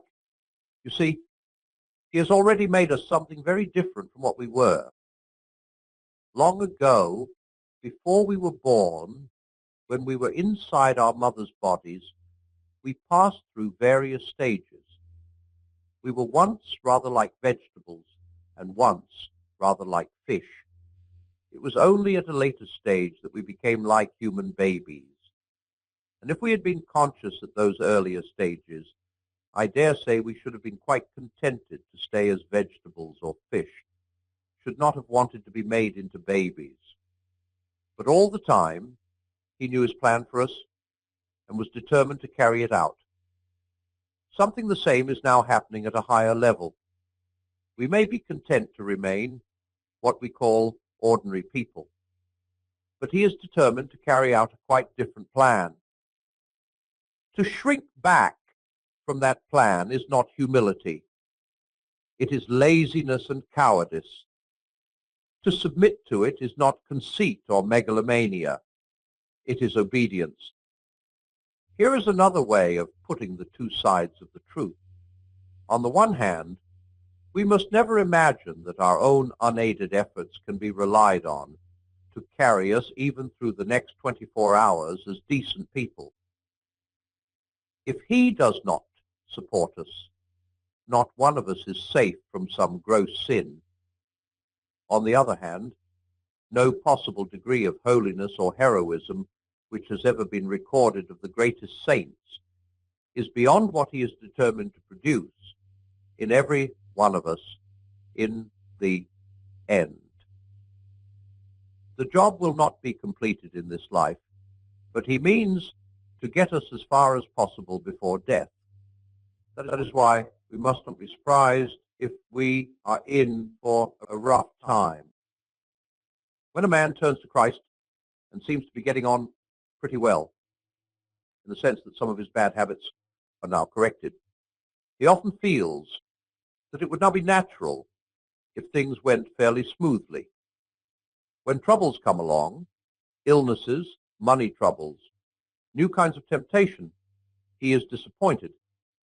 These things, he feels, might have been necessary to rouse him and make him repent in his bad old days. But why now? Because God is forcing him on or up to a higher level, putting him into situations where he will have to be very much braver or more patient or more loving than he ever dreamed of being before. It seems to us all unnecessary, but that is because we have not yet had the slightest notion of the tremendous thing he means to make of us. I find I must borrow yet another parable from George MacDonald. Imagine yourself as a living house. God comes in to rebuild that house. At first, perhaps, you can understand what he is doing. He is getting the drains right and stopping the leaks in the roof and so on. You knew that those jobs needed doing, and so you are not surprised.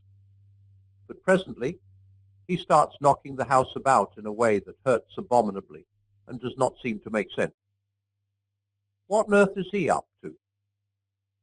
The explanation is that he is building quite a different house from the one you thought of. Throwing out a new wing here, putting on an extra floor there, running up towers, making courtyards. You thought you were going to be made into a decent little cottage, but he is building a palace.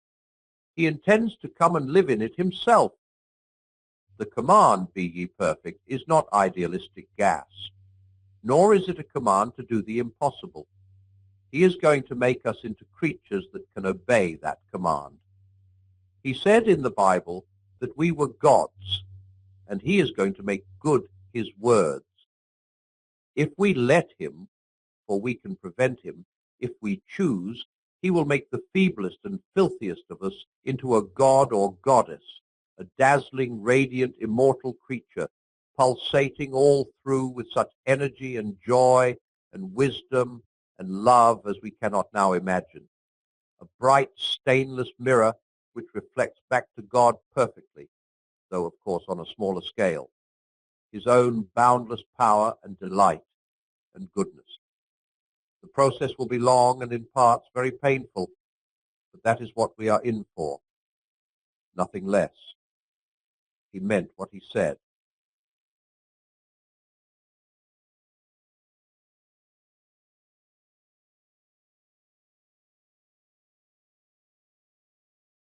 He meant what he said. Those who put themselves in his hands will become perfect as he is perfect, perfect in love, wisdom, joy, beauty, and immortality. The change will not be completed in this life, for death is an important part of the treatment. How far the change will have gone before death in any particular Christian is uncertain. I think this is the right moment to consider a question which is often asked. If Christianity is true, why are not all Christians obviously nicer than all non-Christians? What lies behind that question is partly something very reasonable and partly something that is not reasonable at all. The reasonable part is this. If conversion to Christianity makes no improvement in a man's outward actions, if he continues to be just as snobbish or spiteful or envious or ambitious as he was before, then I think we must suspect that his conversion was largely imaginary, and matter one's original conversion every time one thinks one has made an advance. That is the test to apply.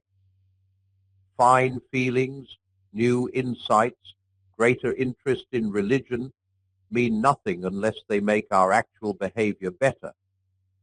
Just as in an illness, feeling better is not much good if the thermometer shows that your temperature is still going up.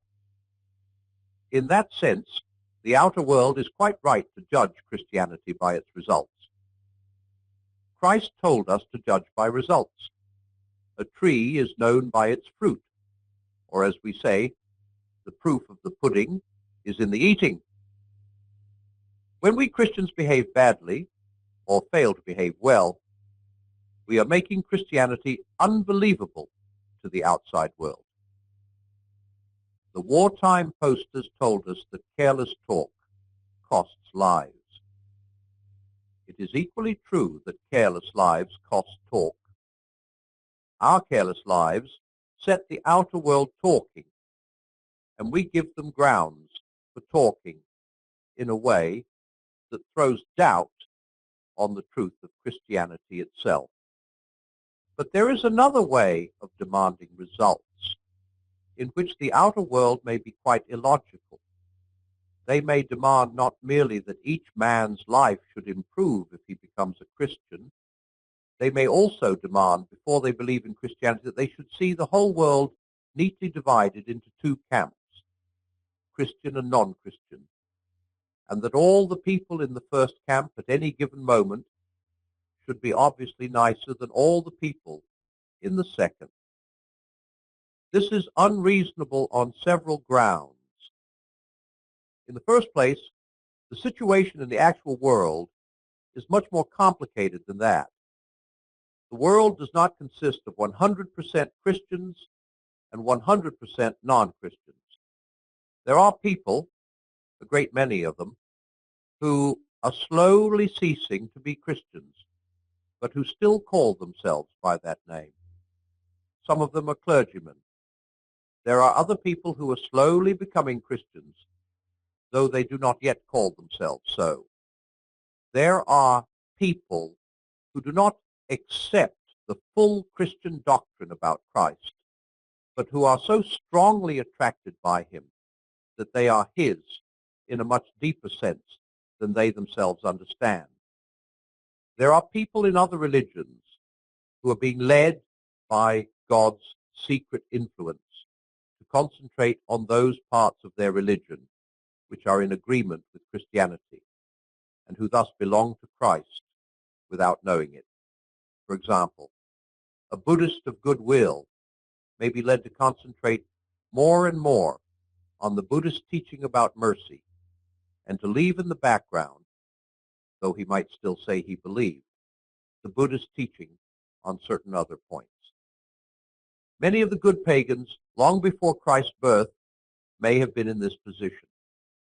And always, of course, there are a great many people who are just confused in mind and have a lot of inconsistent beliefs all jumbled up together. Consequently, it is not much use trying to make judgments about Christians and non-Christians in the mass. It is some use comparing cats and dogs, or even men and women in the mass, because there one knows definitely which is which. Also, an animal does not turn, either slowly or suddenly, from a dog into a cat. But when we are comparing Christians in general with non-Christians in general, we are usually not thinking about real people whom we know at all, but only about two vague ideas which we have got from novels and newspapers. If you want to compare the bad Christian and the good atheist, you must think about two real specimens whom you have actually met. Unless we come down to brass tacks in that way, we shall only be wasting time. Suppose we have come down to brass tacks and are now talking not about an imaginary Christian and an imaginary non-Christian, but about two real people in our own neighborhood. Even then, we must be careful to ask the right question. If Christianity is true, then it ought to follow, A, that any Christian will be nicer than the same person would be if he were not a Christian, that any man who becomes a Christian will be nicer than he was before.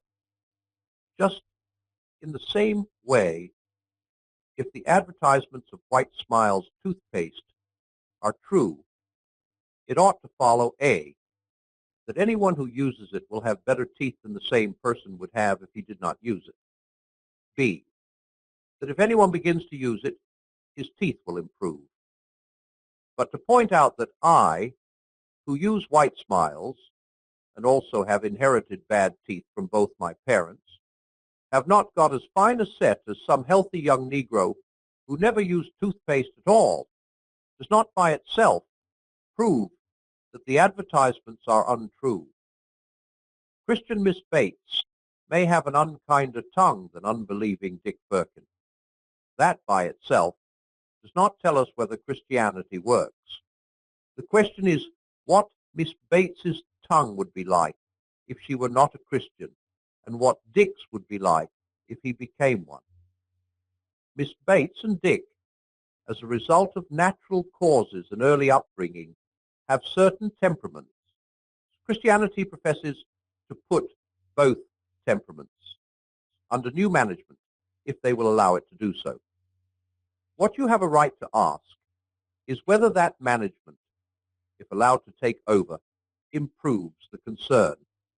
Everyone knows that what is being managed in Dick Birkin's case is much nicer than what is being managed in Miss Bates's. That is not the point. To judge the management of a factory, you must consider not only the output, but the plant. Considering the plant at Factory A, it may be a wonder that it turns out anything at all. Considering the first-class outfit at Factory B, its output, though high, may be a great deal lower than it ought to be. No doubt the good manager at Factory A is going to put in new machinery as soon as he can, but that takes time. In the meantime, low output does not prove that he is a failure. And now, let us go a little deeper. The manager is going to put in new machinery. Before Christ has finished with Miss Bates, she is going to be very nice indeed. But if we left it at that, it would sound as though Christ's only aim was to pull Miss Bates up to the same level on which Dick had been all along. We have been talking, in fact, as if Dick were all right, as if Christianity was something nasty people needed, and nice ones could afford to do without, and as if niceness was all that God demanded. But this would be a fatal mistake. The truth is that in God's eyes, Dick Firkin needs saving every bit as much as Miss Bates. In one sense, I will explain what sense in a moment, niceness hardly comes into the question. You cannot expect God to look at Dick's placid temper and friendly disposition exactly as we do. They result from natural causes which God himself creates. Being merely temperamental, they will all disappear if Dick's digestion alters. The niceness, in fact, is God's gift to Dick, not Dick's gift to God. In the same way, God has allowed natural causes, working in a world spoiled by centuries of sin, to produce in Miss Bates the narrow mind and jangled nerves which account for most of her nastiness. He intends, in his own good time, to set that part of her right. But that is not for God the critical part of the business. It presents no difficulties. It is not what he is anxious about. What he is watching and waiting and working for is something that is not easy even for God, because, from the nature of the case, even he cannot produce it by a mere act of power. He is waiting and watching for it both in Miss Bates and in Dick Firkin. It is something they can freely give him or freely refuse to him. Will they or will they not turn to him and thus fulfill the only purpose for which they were created? Their free will is trembling inside them like the needle of a compass. But this is a needle that can choose. It can point to its true north, but it need not. Will the needle swing round and settle and point to God? He can help it to do so. He cannot force it. He cannot, so to speak, put out his own hand and pull it into the right position, for then it would not be free will any more. Will it point north? That is the question on which all hangs. Will Miss Bates and Dick offer their natures to God? The question whether the natures they offer or withhold are, at that moment, nice or nasty ones, is of secondary importance. God can see to that part of the problem. Do not misunderstand me. Of course, God regards a nasty nature as a bad and deplorable thing. And of course, he regards a nice nature as a good thing. Good like bread, or sunshine, or water. But these are the good things which he gives and we receive. He created Dick's sound nerves and good digestion, and there is plenty more where they came from. It costs God nothing, so far as we know, to create nice things. But to convert rebellious wills cost him crucifixion. And because they are wills, they can, in nice people just as much as in nasty ones, refuse his request. And then, because that niceness in Dick was merely part of nature, it will all go to pieces in the end.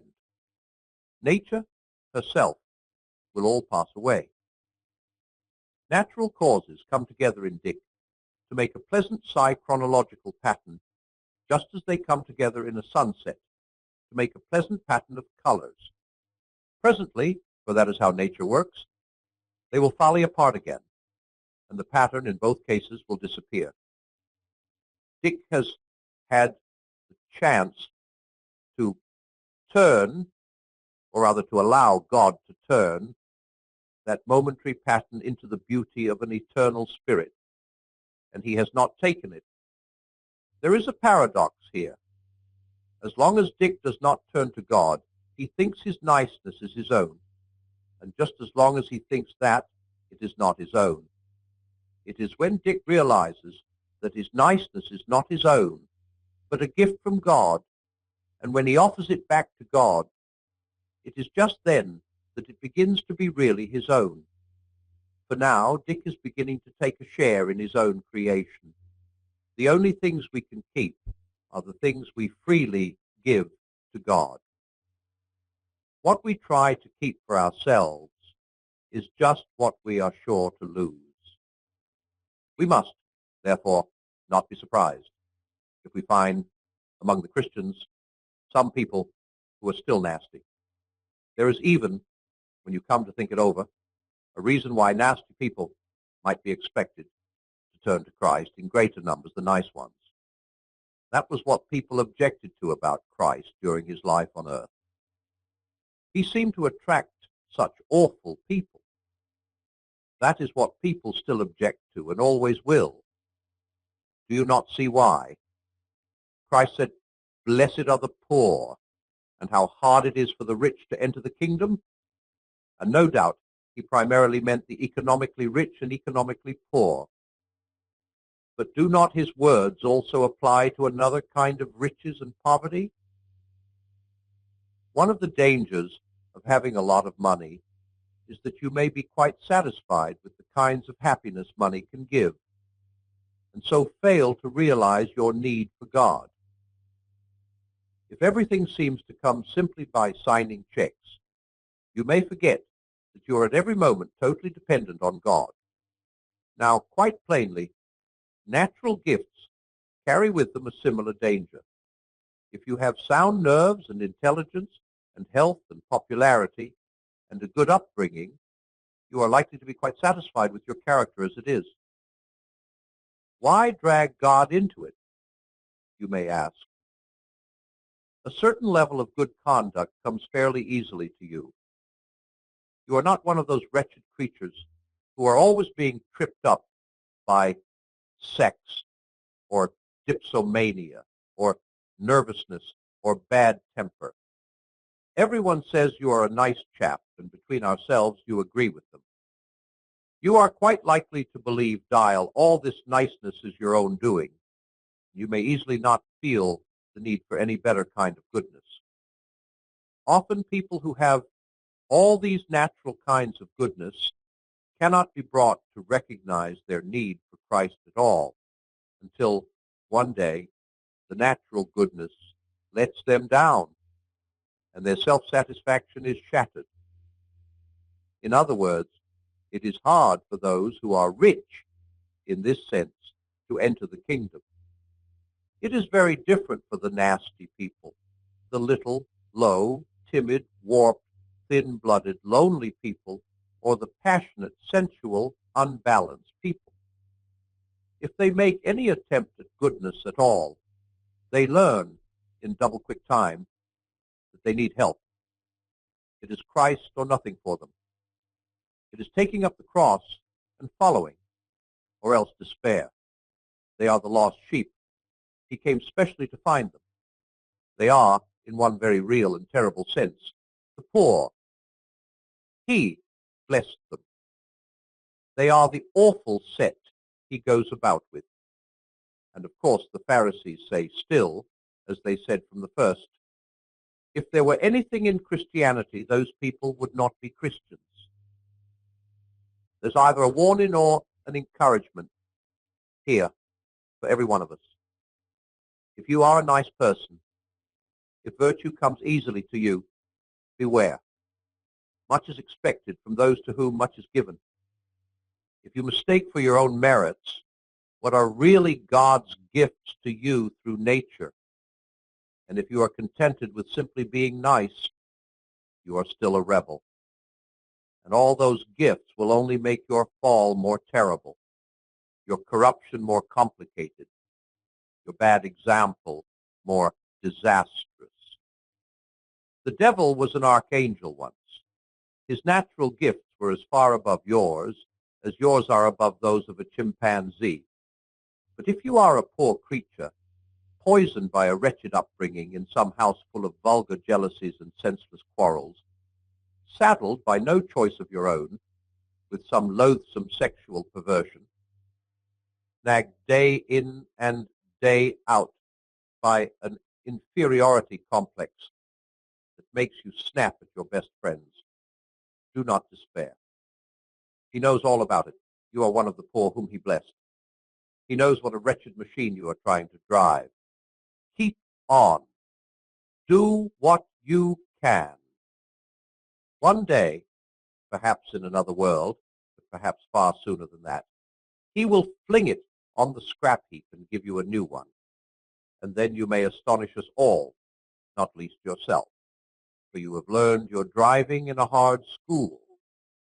Some of the last will be first, and some of the first will be last.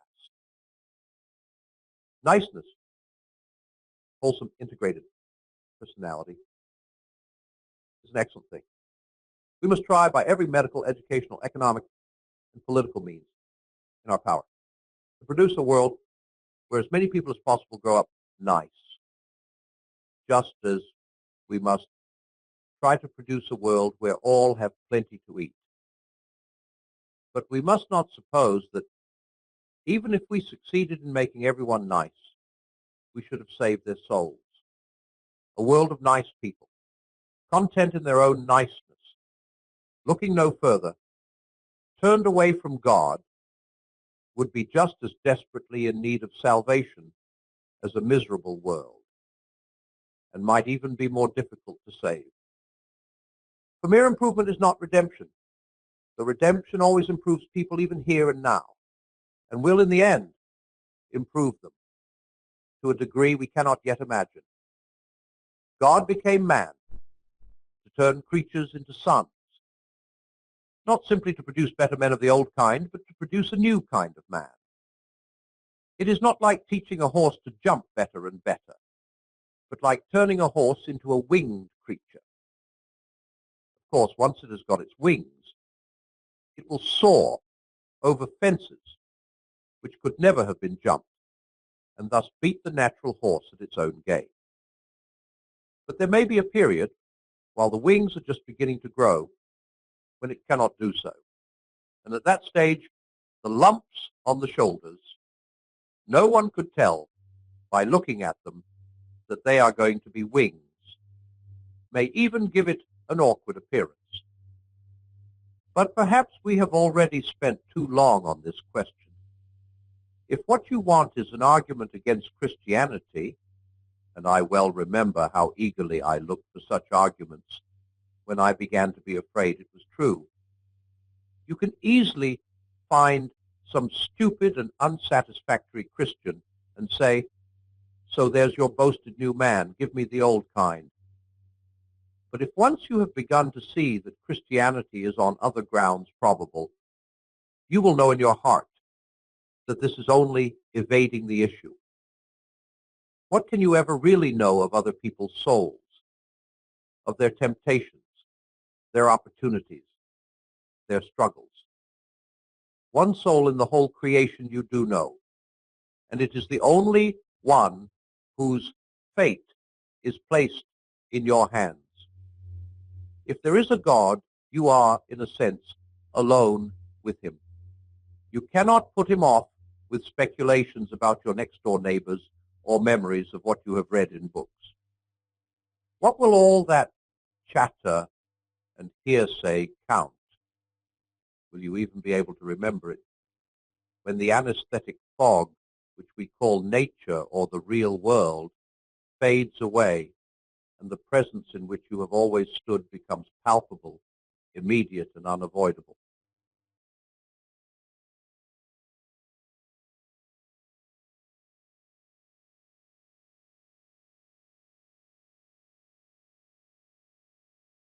In the last chapter, I compared Christ's work of making new men to the process of turning a horse into a winged creature.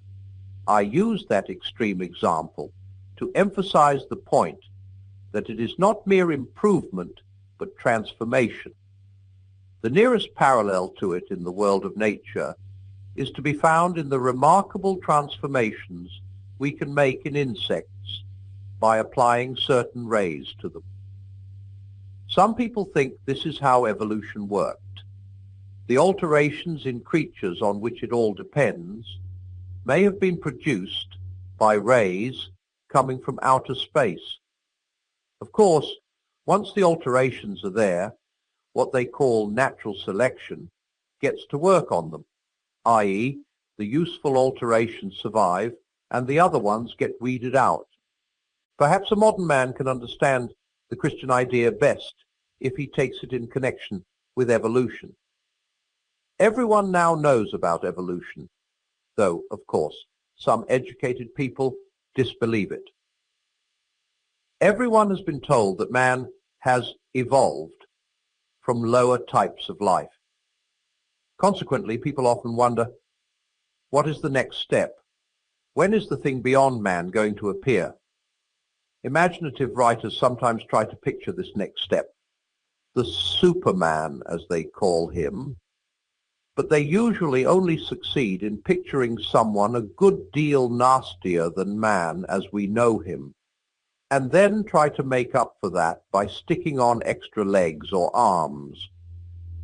But supposing the next step was to be something even more different from the earlier steps than they ever dreamed of, and is it not very likely it would be?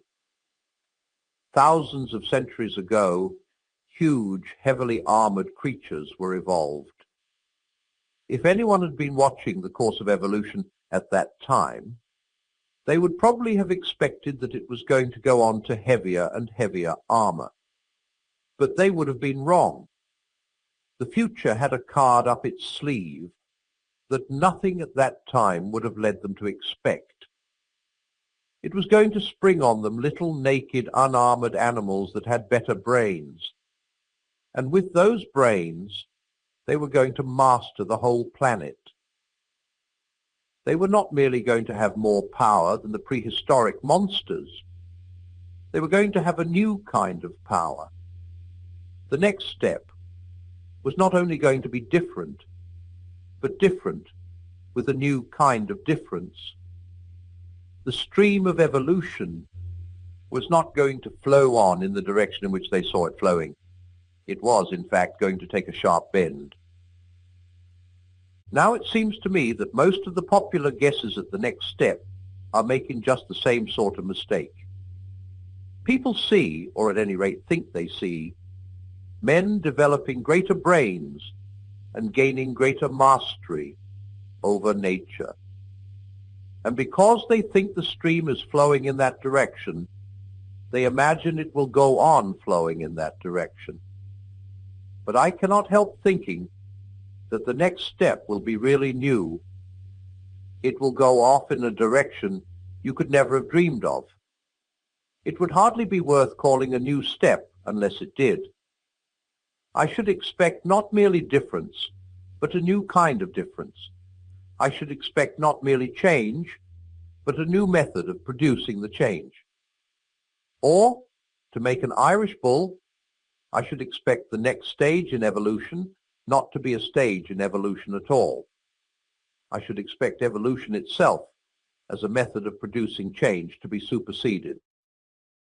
And finally, I should not be surprised if, when the thing happened, very few people noticed it was happening.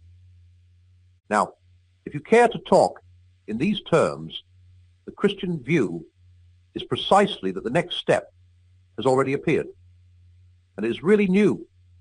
It is not a change from brainy men to brainier men.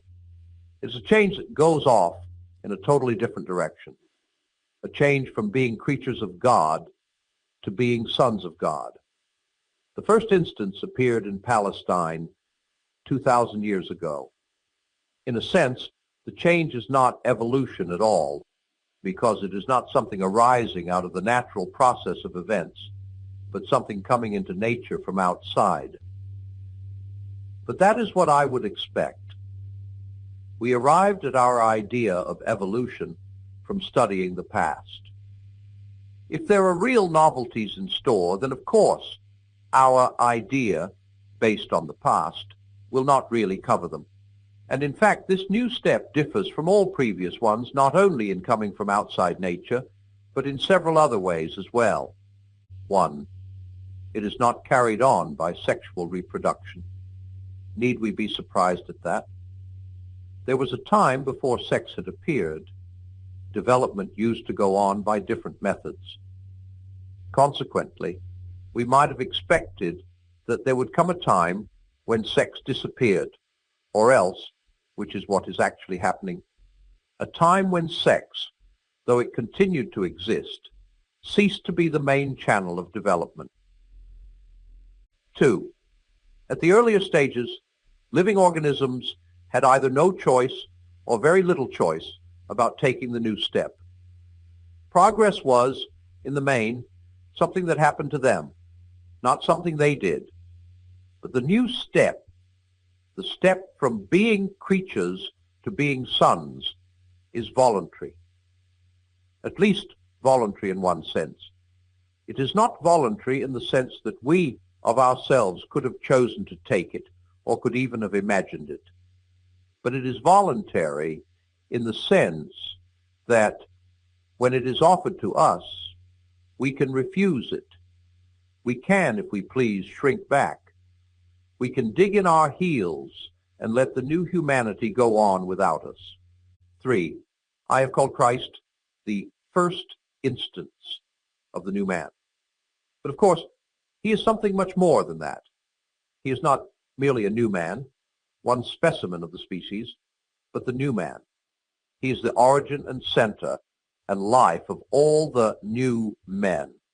He came into the created universe of his own will, bringing with him the Zoe, the new life. I mean new to us, of course. In its own place, Zoe has existed forever and ever. And he transmits it, not by heredity, but by what I have called good infection. Everyone who gets it by personal contact with him. Other men become new by being in him. 4. This step is taken at a different speed from the previous ones. Compared with the development of man on this planet, the diffusion of Christianity over the human race seems to go like a flash of lightning. For 2,000 years is almost nothing in the history of the universe. Never forget that we are all still the early Christians. The present wicked and wasteful divisions between us are, let us hope, a disease of infancy. We are still teething. The outer world, no doubt, thinks just the opposite. It thinks we are dying of old age. But it has thought that so often before. Again and again it has thought Christianity was dying by persecutions from without, or corruptions from within, by the rise of Mohammedanism, the rise of the physical sciences, the rise of great anti-Christian revolutionary movements. But every time the world has been disappointed. Its first disappointment was over the crucifixion. The man came to life again. In a sense, and I quite realize how frightfully unfair it must seem to them, that has been happening ever since. They keep on killing the thing that he started, and each time, just as they are patting down the earth on its grave, they suddenly hear that it is still alive and has even broken out in some new place. No wonder they hate us. 5. The stakes are higher. By falling back at the earlier steps, a creature lost, at the worst, its few years of life on this earth. Very often, it did not lose even that. By falling back at this step, we lose a prize which is, in the strictest sense of the word, infinite. For now, the critical moment has arrived. Century by century, God has guided nature to the point of producing creatures that can, if they will, be taken right out of nature, turned into gods. Will they allow themselves to be taken? In a way, it is like the crisis of birth. Until we rise and follow Christ, we are still parts of nature, still in the womb of our great mother.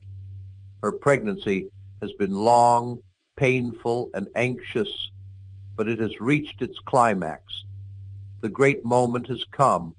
Everything is ready. The doctor has arrived. Will the birth go off all right? But of course, it differs from an ordinary birth in one important respect. In an ordinary birth, the baby has not much choice. Here it has. I wonder what an ordinary baby would do if it had the choice. It might prefer to stay in the dark and warmth and safety of the womb. For of course it would think the womb meant safety. That would be just where it was wrong. For if it stays there, it will die. On this view, the thing has happened. The new step has been taken and is being taken. Already, the new men are dotted here and there all over the earth. Some, as I have admitted, are still hardly recognizable, but others can be recognized. Every now and then one meets them.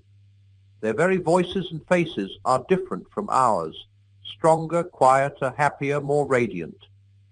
They begin where most of us leave off. They are, I say, recognizable. But you must know what to look for. They will not be very like the idea of religious people you have formed from your general reading. They do not draw attention to themselves. You tend to think you are being kind to them, when they're really being kind to you. They love you more than other men do, but they need you less. We must get over wanting to be needed. In some goodish people, especially women, that is the hardest of all temptations to resist. They will usually seem to have a lot of time. You will wonder where it comes from. When you have recognized one of them, you will recognize the next one much more easily. And I strongly suspect, but how should I know, that they recognize one another immediately and infallibly, across every barrier of color, sex, class, age, and even of creeds. In that way, becoming holy is rather like joining a secret society. To put it at the very lowest, it must be great fun. But you must not imagine that the new men are, in the ordinary sense, all alike. A good deal of what I've been saying in this last book might make you suppose that was bound to be so. To become new men means losing what we now call ourselves. Out of ourselves into Christ we must go. His will is to become ours, and we are to think his thoughts, to have the mind of Christ, as the Bible says. And if Christ is one, and if he is thus to be in us all, shall we not be exactly the same? It certainly sounds like it, but in fact, it is not so. It is difficult here to get a good illustration, because of course, no other two things are related to each other, just as the Creator is related to one of his creatures. But I will try two very imperfect illustrations, which may give a hint of the truth. Imagine a lot of people who have always lived in the dark.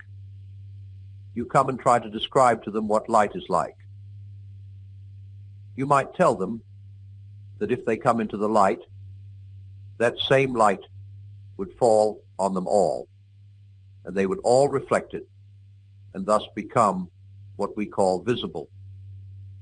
Is it not quite possible that they would imagine that since they were all receiving the same light and all reacting to it in the same way, all reflecting it, they would all look alike, whereas you and I know that the light will in fact bring out or show up how different they are. Or again, suppose a person who knew nothing about salt. You give him a pinch to taste, and he experiences a particular strong, sharp taste. You then tell him that in your country people use salt in all their cookery. Might he not reply, in that case, I suppose all your dishes taste exactly the same? Because the taste of that stuff you have just given me is so strong that it will kill the taste of everything else. But you and I know that the real effect of salt is exactly the opposite. So far from killing the taste of the egg and the tripe and the cabbage, it actually brings it out. They do not show their real taste until you have added the salt. Of course, as I warned you, this is not really a very good illustration, because you can, after all, kill the other tastes by putting in too much salt, whereas you cannot kill the taste of a human personality by putting in too much Christ. I am doing the best I can. It is something like that with Christ and us. The more we get what we now call ourselves out of the way and let him take us over, the more truly ourselves, we become. There is so much of him that millions and millions of little Christs, all different, will still be too few to express him fully. He made them all. He invented, as an author invents characters in a novel, all the different men that you and I were intended to be. In that sense, our real selves are all waiting for us in him. It is no good trying to be myself without him. The more I resist him and try to live on my own, the more I become dominated by my own heredity and upbringing and surroundings and natural desires. In fact, what I so proudly call myself becomes merely the meeting place for trains of events which I never started and which I cannot stop. What I call my wishes become merely the desires thrown up by my physical organism, or pumped into me by other men's thoughts, or even suggested to me by devils. Eggs and alcohol and a good night's sleep will be the real origins of what I flatter myself by regarding as my own highly personal and discriminating decision to make love to the girl opposite me in the railway carriage.